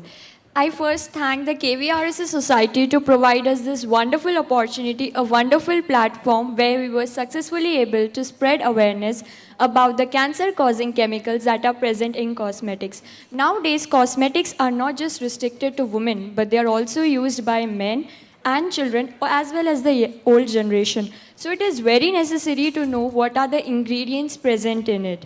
So the aim of our project is to spread awareness about the cancer-causing chemicals that are present in these cosmetics, because do you know that out of 113 agents that are listed by IARC as known human carcinogens, 11 of them are found in these cosmetics. So you can imagine how much adverse effect they have on our body. Our aim is not only creating awareness, but also finding an alternative for chemically loaded cosmetics. We have conducted sessions and surveys to promote organic cosmetics and create awareness about the chemically loaded cosmetics. We are hoping that our project is not going to stop here, and it will further spread to every corner of the world. Good, very good. Good luck, good luck. And the winner is Saira Bharadwaj from class 9th, Venkateshwar International School, Dwarka, New Delhi. Guide teacher is Monica Mangala Singhal. The project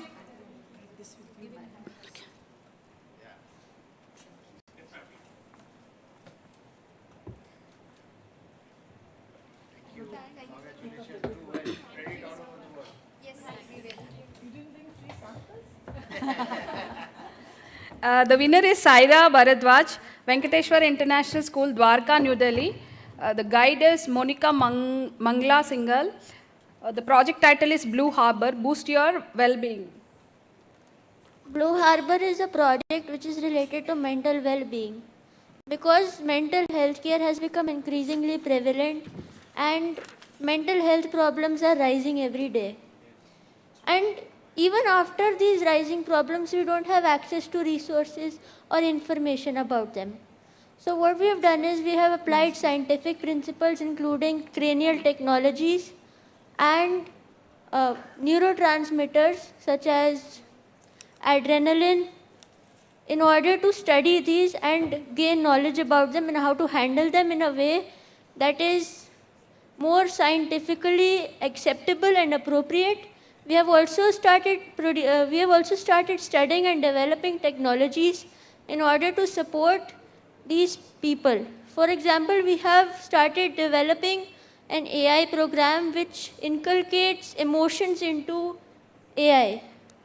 We have also noticed that there is a lack of psychologists or therapists who truly understand their patients. For example, if you see a horse and a rider, the horse needs to be suited to the rider. That's the only way the rider can ride the horse. So similarly, in this case, the psychologist or therapist should be suited to the patient they are trying to care for. So for this, we have created an app which helps them understand their patients, and the patient can also understand what psychologist is best for them. So this is my project. Thank you. Very good. Excellent.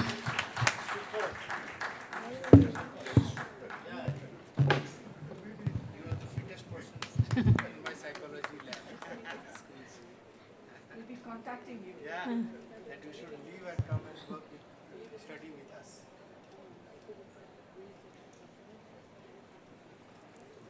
And the next category is Jeevanam Biology.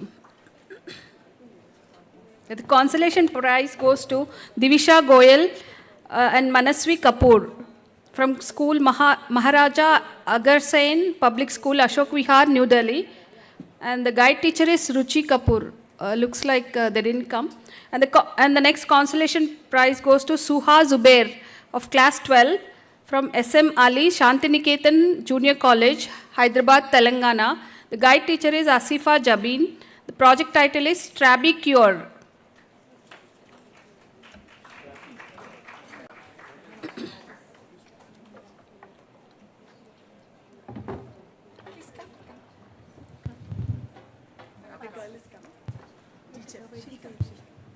You can start talking about it. Good evening. Tell us a little more about your project. Come back. Good evening to all the honorable guests, the members of KVR Rao Scientific Society, and the students and the teachers here. My project is Trabi Cure. So, sight is one of the gracious gifts given by God to enjoy the bounties of life. Imagine having this gift of sight, but it burdens you every time you use it. Such was the case of my own brother, and it is also the case of around 3.5 crore people living in India alone, suffering from different kinds of strabismus. Strabismus is when one or both of the eyes are not aligned properly. I've been able to help my brother cure from this problem, and after that I realized how a lot of children in the society are suffering from this problem, and they're also unaware of it. So I've come up with my project, which is Trabi Cure, and it is an effective, eco-friendly, affordable, and a very good means to have a rehabilitation routine which helps them cure at a faster rate. Should I tell more about the project? Okay. So the two major components of my project are an eco-friendly jute string device, which helps for the exercise, and another component is an app, which helps to diagnose the problem early and has doctor-patient communication as well as guided exercises. Thank you.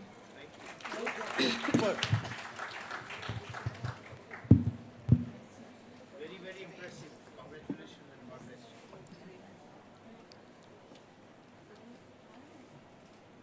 And the runner-up award goes to Swarit Acharya, Aryaveer Singh of class 9, Lotus Valley International School, Noida, Uttar Pradesh. The guide is Neha Singh, and the project title is Dharma Vision. Dharma Vision.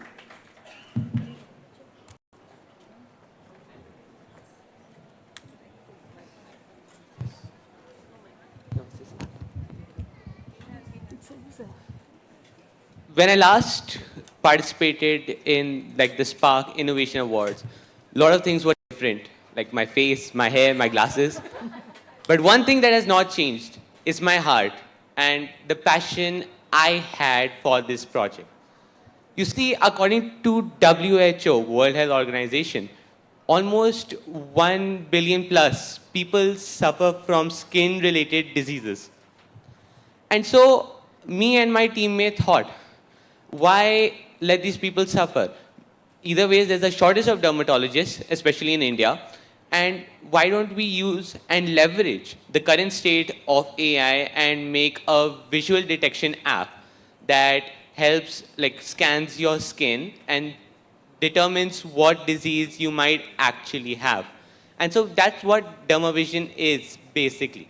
And even at the stage it is right now, where it can detect skin diseases, I am thinking of really moving it forward and like listing dermatologists, booking appointments, getting a blog up there, just so that the general public can be more aware about dermatology as a whole. Very good. Okay.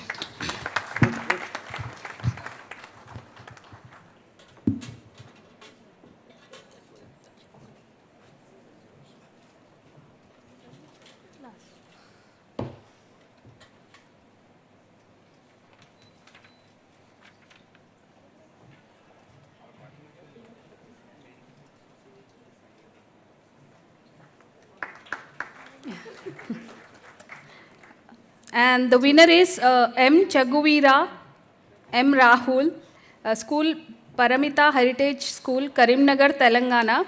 The guide is Lalit Mohan Sahu. The project title is Solar Power Sand and Seed Filter Machine. Chaguvira, nice.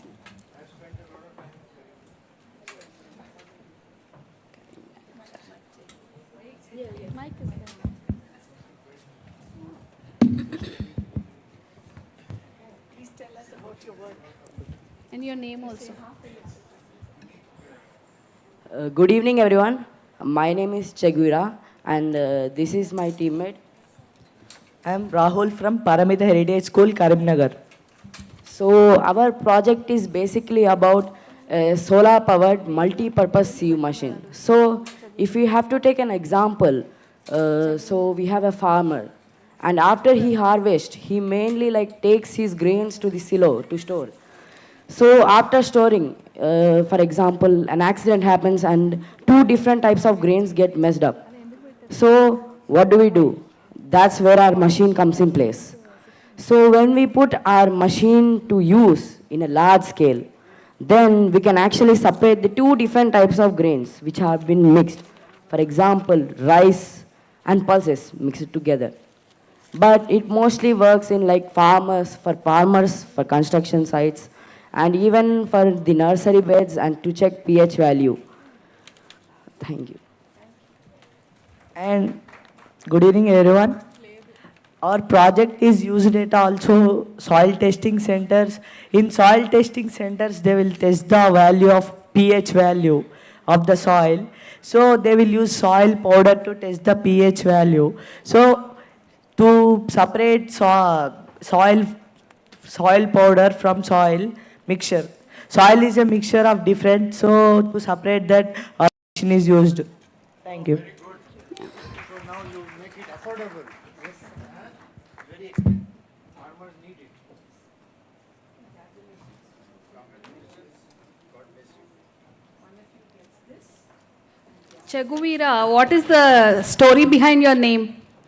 Chaguvira.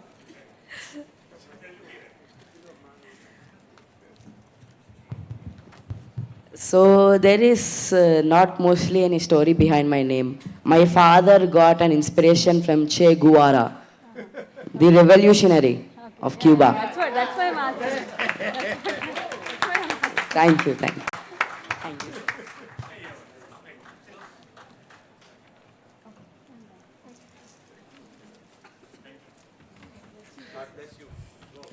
Thank you, Ms. Kavita. Now we'll have the Research Awards. Started in 2001 for students of erstwhile Andhra Pradesh and is now a pan-India competition. This has been our flagship event where awards are given to encourage research in basic sciences.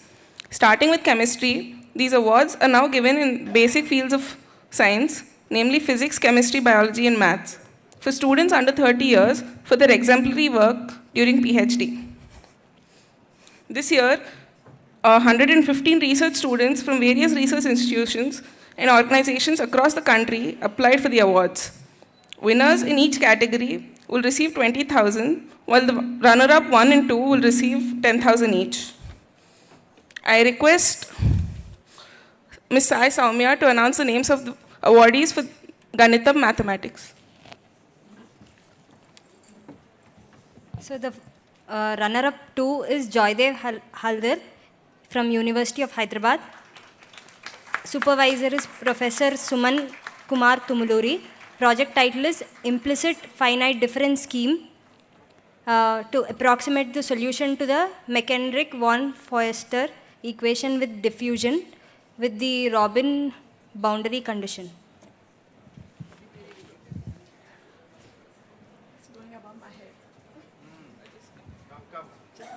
In short, tell us.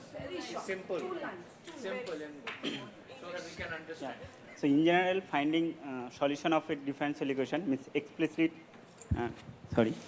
In general, finding solution of differential equation is very difficult. So I gave devised a numerical scheme in such a way that we can find the approximate solution of the differential equation. Very good, thank you. Yeah, very good.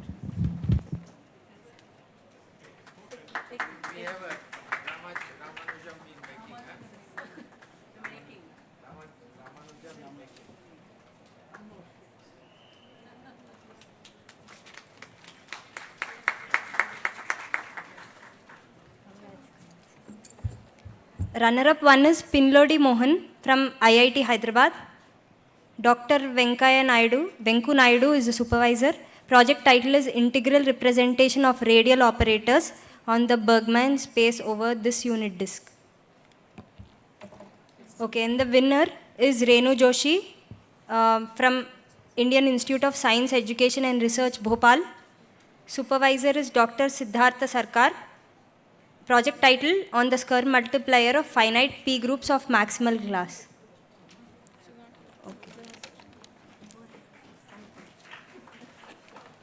Looks like not there. Thank you, Ms. Samya. Now we'll announce the winners for the Bhautikam. I request Ms. Kavita to announce the awardees. And the runner-up 2 is Deepak Maiti. He's from Tata Institute of Fundamental Research, Hyderabad, Telangana. And the supervisor is T.N. Narayanan. The project title is Strain Tunable and Ultra Stable MOS2 Fluorographene Hybrid Photodetectors of High Responsivity. Two lines about it. Hello. So, hello.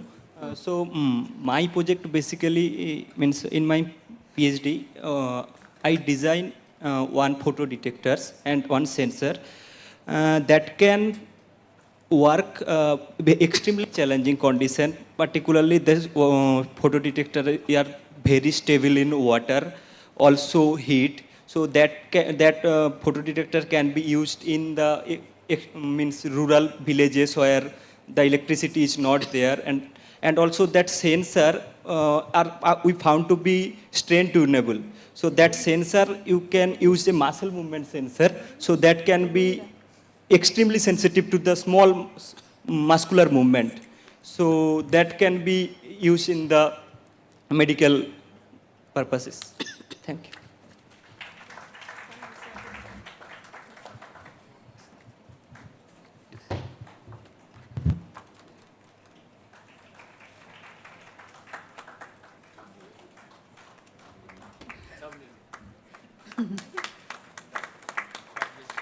And the runner-up 1 is Vinod Panwar, from Indian Institute of Science, Bangalore.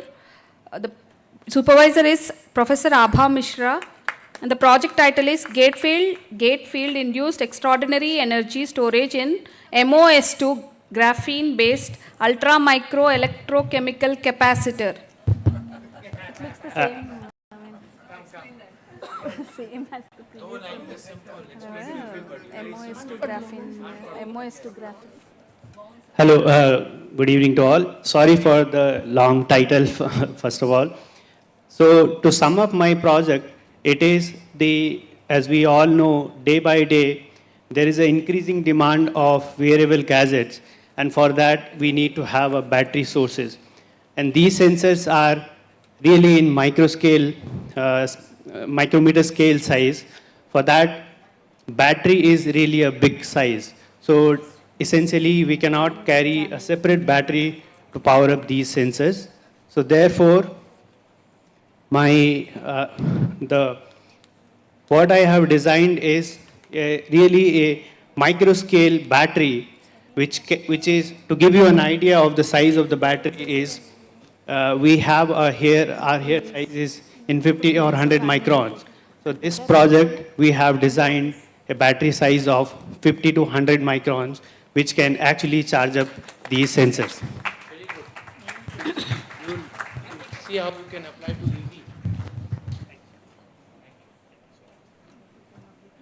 Yeah, then you will be the battery man. And the winner is Sudipto Das from Indian Institute of Technology, Kharagpur, West Bengal. The supervisor is Professor Sudhanshu S. Mandal. The project title is Novel Topological Phase of 5x2 Quantum Hall State. Looks like he is not here. Now to the next set of awards. Thank you, Ms. Kavita. I now request Ms. Janvi to announce the names for the awardees for Rasayanam, Chemistry.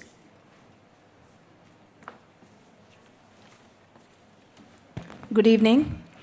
Rasayanam runner-up to Shweta Sagar, Indian Institute of Technology, Sangareddy, Hyderabad, Telangana. Supervisor Professor Tarun Kanti Panda. Project title Earth Abundant Metal Complexes as Effective Catalysts in the Ring Opening Co-Polymerization of Cyclic Monomers for Synthesis of Biodegradable Polymers.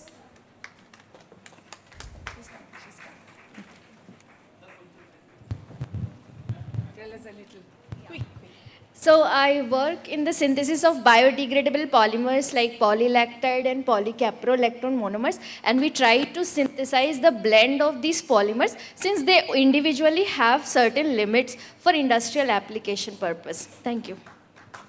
Very good. God bless you. All the best, Shweta.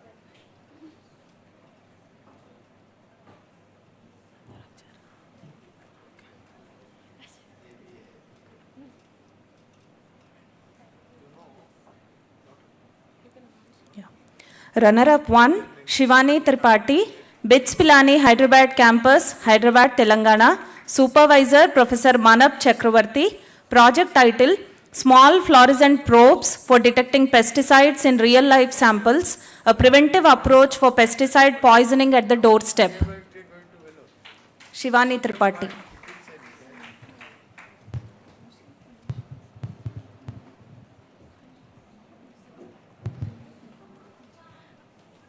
Good evening, everyone. We are actually working on designing and synthesis of fluorescent probes that we can help for the various applications. Here we have demonstrated the pesticide sensing so that it can be helped to the door-to-door. We can go to people door-to-door to make some of things which can help in detecting pesticides in your kitchen from post farms so that pesticides mediated diseases can be resolved from to the commoners in a normal home to home. Wonderful work. Thank you, ma'am.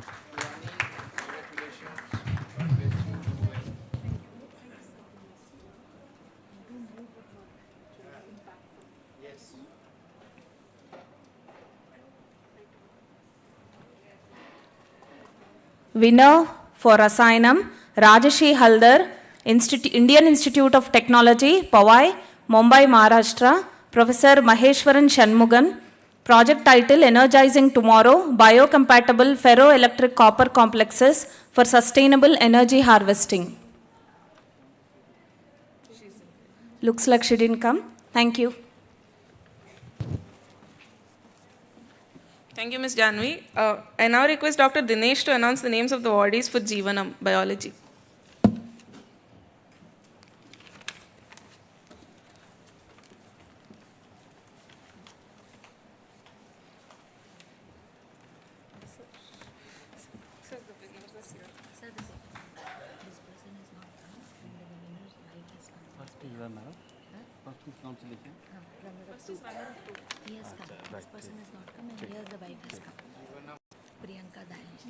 Yeah. Good evening, all. Madam, first of all, you must give me 2 minutes extra for. In fact, when Madam was mentioning about the team, I am just like to tell you that in the COVID operations, you will not believe there was a Janta curfew.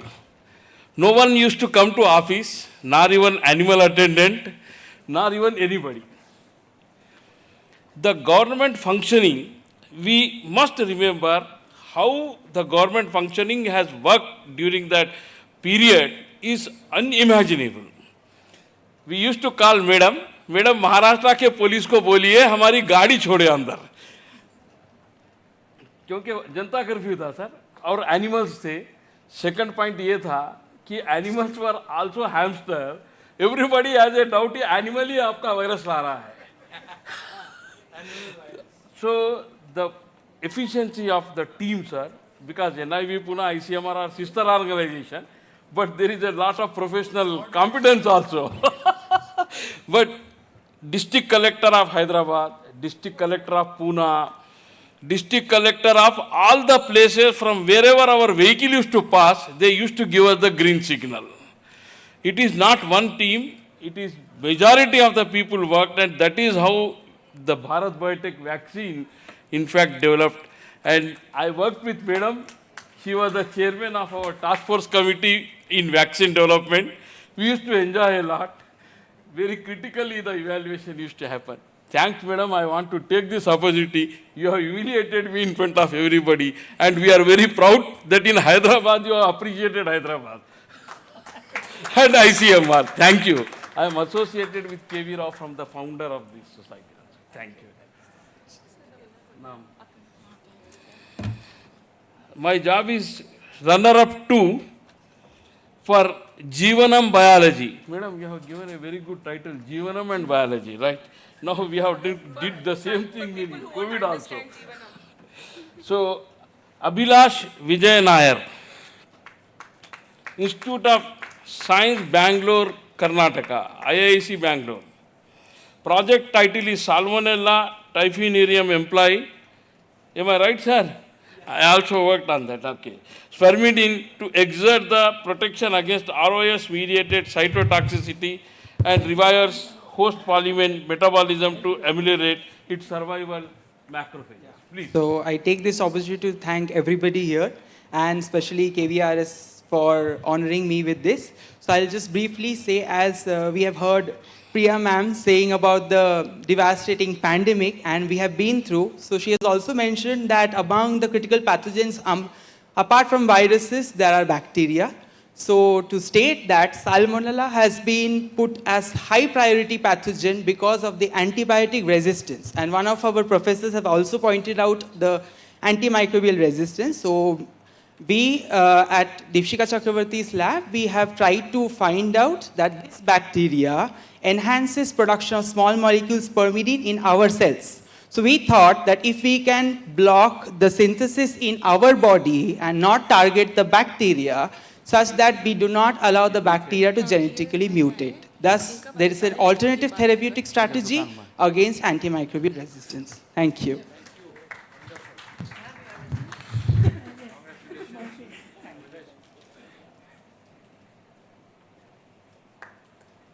Okay. Now runner-up 1, Vigneshwaram Venkateshan from Center of Stem Cell, Christian Medical College, Velur. Madam, from your own institute. He is there? I would have brought him here if you had told me. No, madam. No, not that way. When you are here, you can receive on his behalf. Please. No, you don't receive, but at least we will hand over the memento. Okay, fine. Thank you, madam. Now, we will go to the winner, Pradeep Kumar. Who is the Priyanka wife? Unki wife hai kya? I understand. Acha, wife Priyanka is here. Please come and receive. Institute CCMB, Hyderabad, Telangana. And project title is Distinct Localization of Chiral Prophidius Resolving Organellar Translation Conflict in Plants. Please. Congratulations. On behalf of You're better off. He actually joined the NMA MIT recently, so it's a good. So congratulations on this. Yeah. Thank you so much. Thank you. You can hand this over to him. Yes. Thank you so much. Thank you. Thank you very much. Thank you.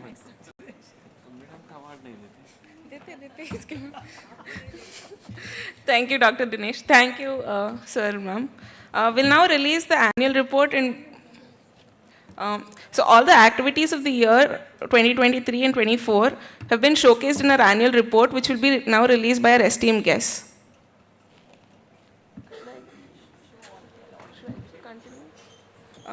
To impact science education through interactive tools, KVRSS, led by Bhargav and other members of KVRSS team, embarked on developing a series of books titled Science Unblocked. This series will feature a compilation of engaging activities including games, puzzles, crosswords, word searches, quizzes, and more, all designed to make learning science a fun and engaging experience. The first book in the series features a collection of 16 crosswords and 16 word searches, each encompassing 4 key areas of science: biology, physics, chemistry, and math. We request our honored guests to release the 2 books.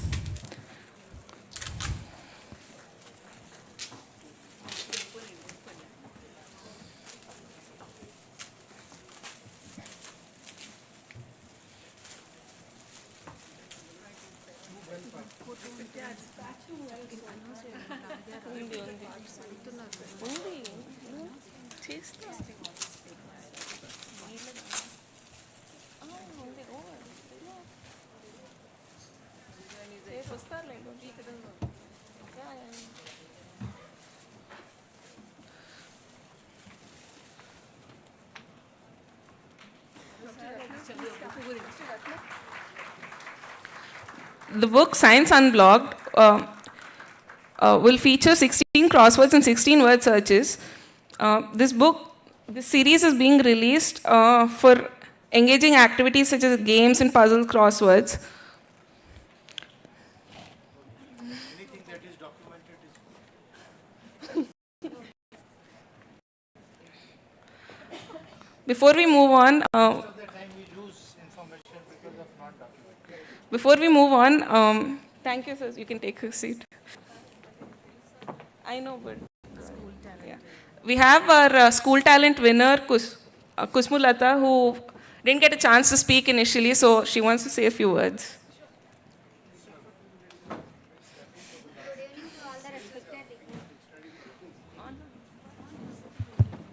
Good evening to all the respected dignitaries and to all who are around here. And I want to thankful to my parents and teachers because my parents give me a life and my teachers show me a beautiful way for my life. And I am myself N. Kusumlata. I am studying 10th at ZPHS Kaikaram. I want to share about my project with you all. My project name was the Pulmonary Orchard and the New Future Farming for the Barren Lands. Because of my project, I make a palm shed floor. By this floor, we can make so many bakery items. It is best medicine to diabetic patients, and it is best alternative to the maida. Thank you to all.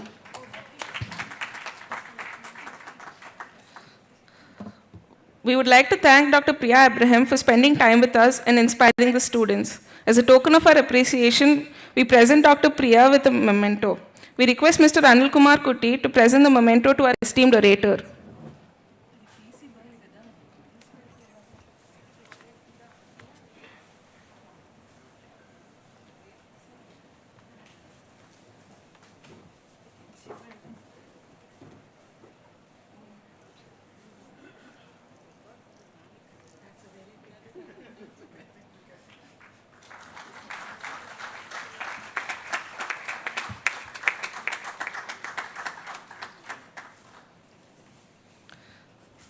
We wish to thank Mr. Parthokar for agreeing to be part of our celebrations, and as token of gratitude, we present him with a memento. We request our President and Vice President, Mr. Rammurthy, to present the memento to our distinguished guest.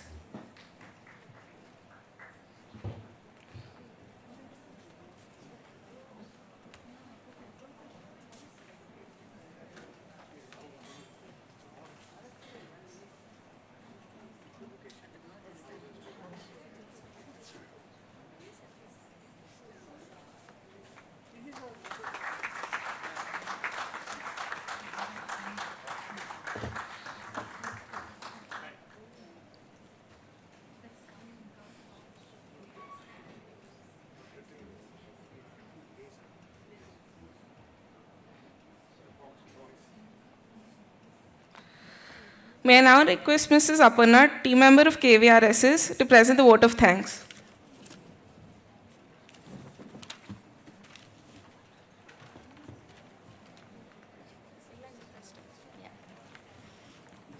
Good evening, everyone.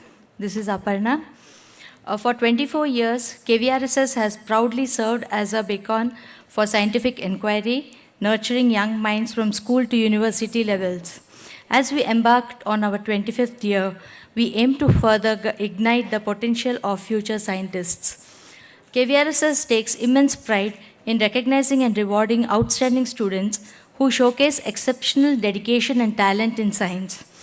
Through our innovative initiatives and Science Innovation Center and Mobile Science Lab, this vision is achieved.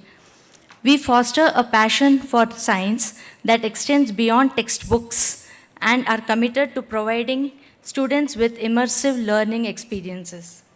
On behalf of all the members of Dr. KV Rao Scientific Society, I thank all the honorable dignitaries, eminent scientists, and guests for taking time to attend the function and make this 24th Dr. KV Rao Scientific Annual Science Awards function a great success.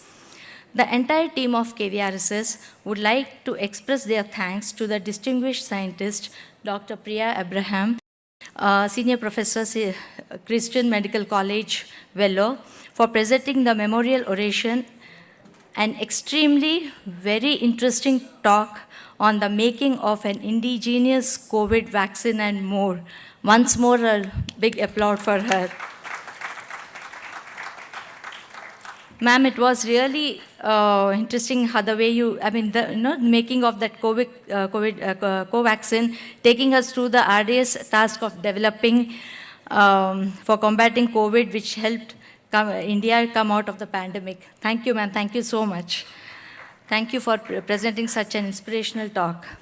We also thank our honored chief guest, Mr. Partho Pratimkar, Joint Managing Director, JK Enterprises Limited, New Delhi, for gracing the occasion and inspiring the students and giving good suggestions.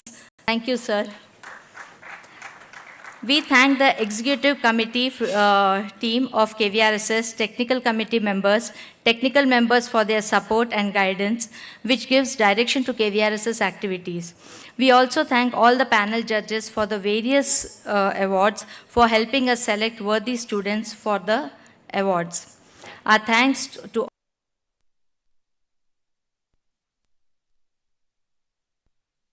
science.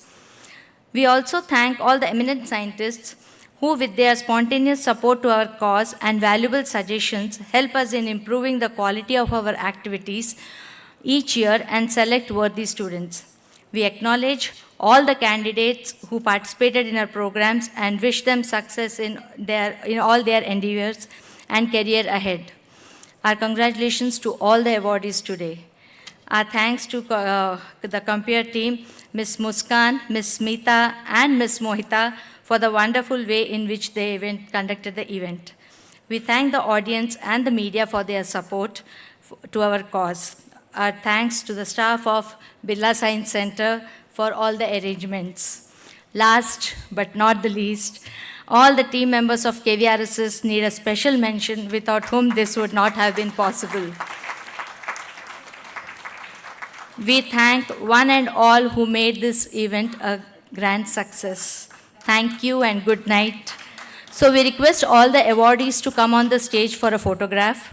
All the others may proceed for tea and snacks.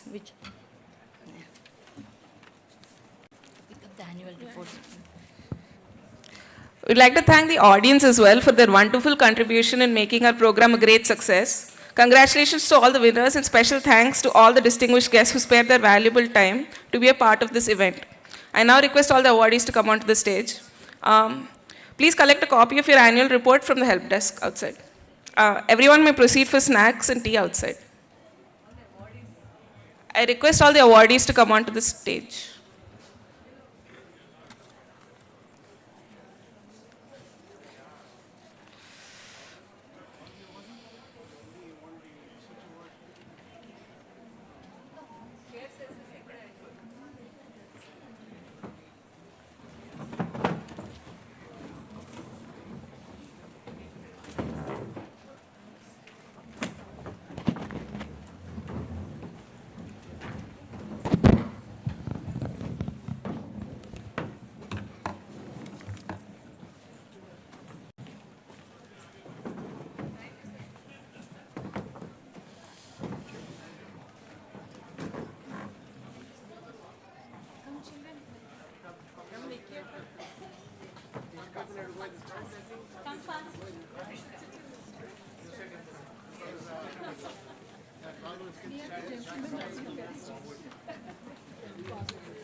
some kids who can come and sit here actually. You can come and sit here. All these kids. Yeah, you can sit. Whoever wishes to come here, please. The young people can, whose knees are good. ముందుకెళ్తే మంచిగా వస్తారు ఫోటోలు అటు ఇటు కూర్చోండి హ్యాపీగా ఇంకా జరిపి అటు జరుపు ఇంకా జరుపు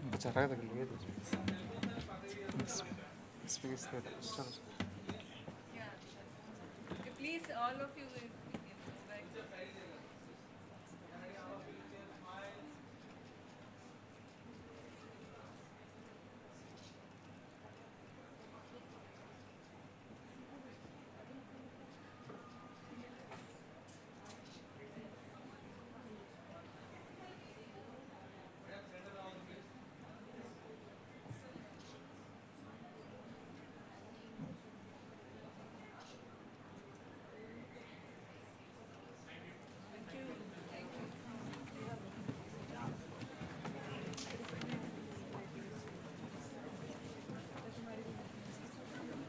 Congratulations to all of you. Thank you so much. All the best. Thank you. And special congratulations to Ratna ma'am and myself as president. I remember all the efforts that you are making for this, and it's 25th year for you. Oh yeah, it's great.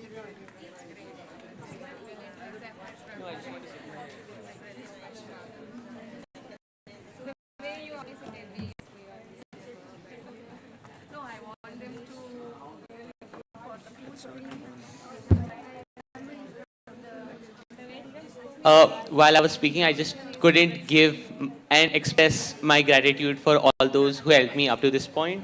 I would like to thank the KVRSS team and my parents and my family members for supporting me along the way. Thank you so much. Thank you so much. Please have some snacks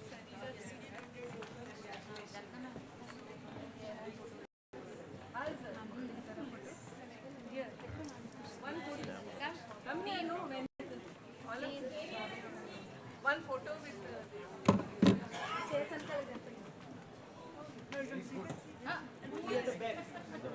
No, I can't sit alone. Aparna ma'am will sit. Come. Okay. Sit. You will remove these chairs. I will remove the chairs. No, you to sit. Ma'am, please కూర్చోండి. Ma'am, Ratna ma'am. నేను ఒక్కరే కూర్చోను. అపర్ణ ఏంటి మేము ఇద్దరు sir nice Priya ma'am Priya మ్యామ్ని రమ్మండి Priya ma'am వాళ్ళు happy తీసుకుంటున్నారు ఫోటోలు Thank you so much. Wish to see you again at KVR. We will be hoping so. Yes, ma'am.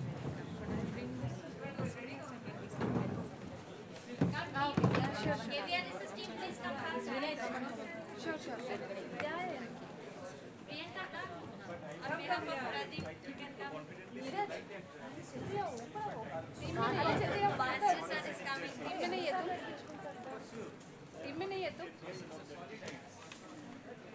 please come. KVRSS team, I don't see everyone here. Soumya, please come. Come closer. Bhargav. Ajay.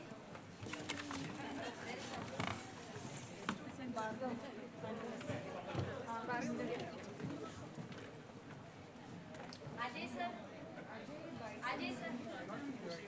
Ajay sir, please come.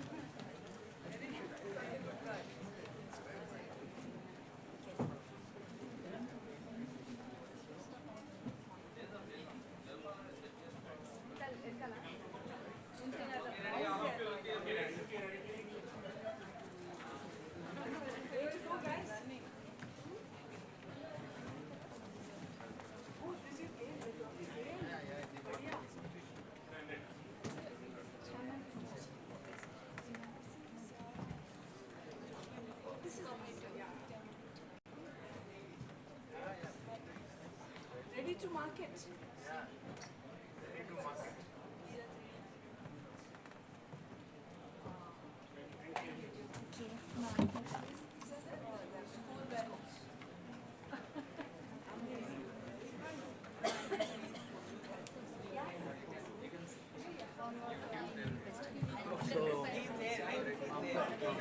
Presentation share करता हूँ.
एक बार मुझे pick Folders में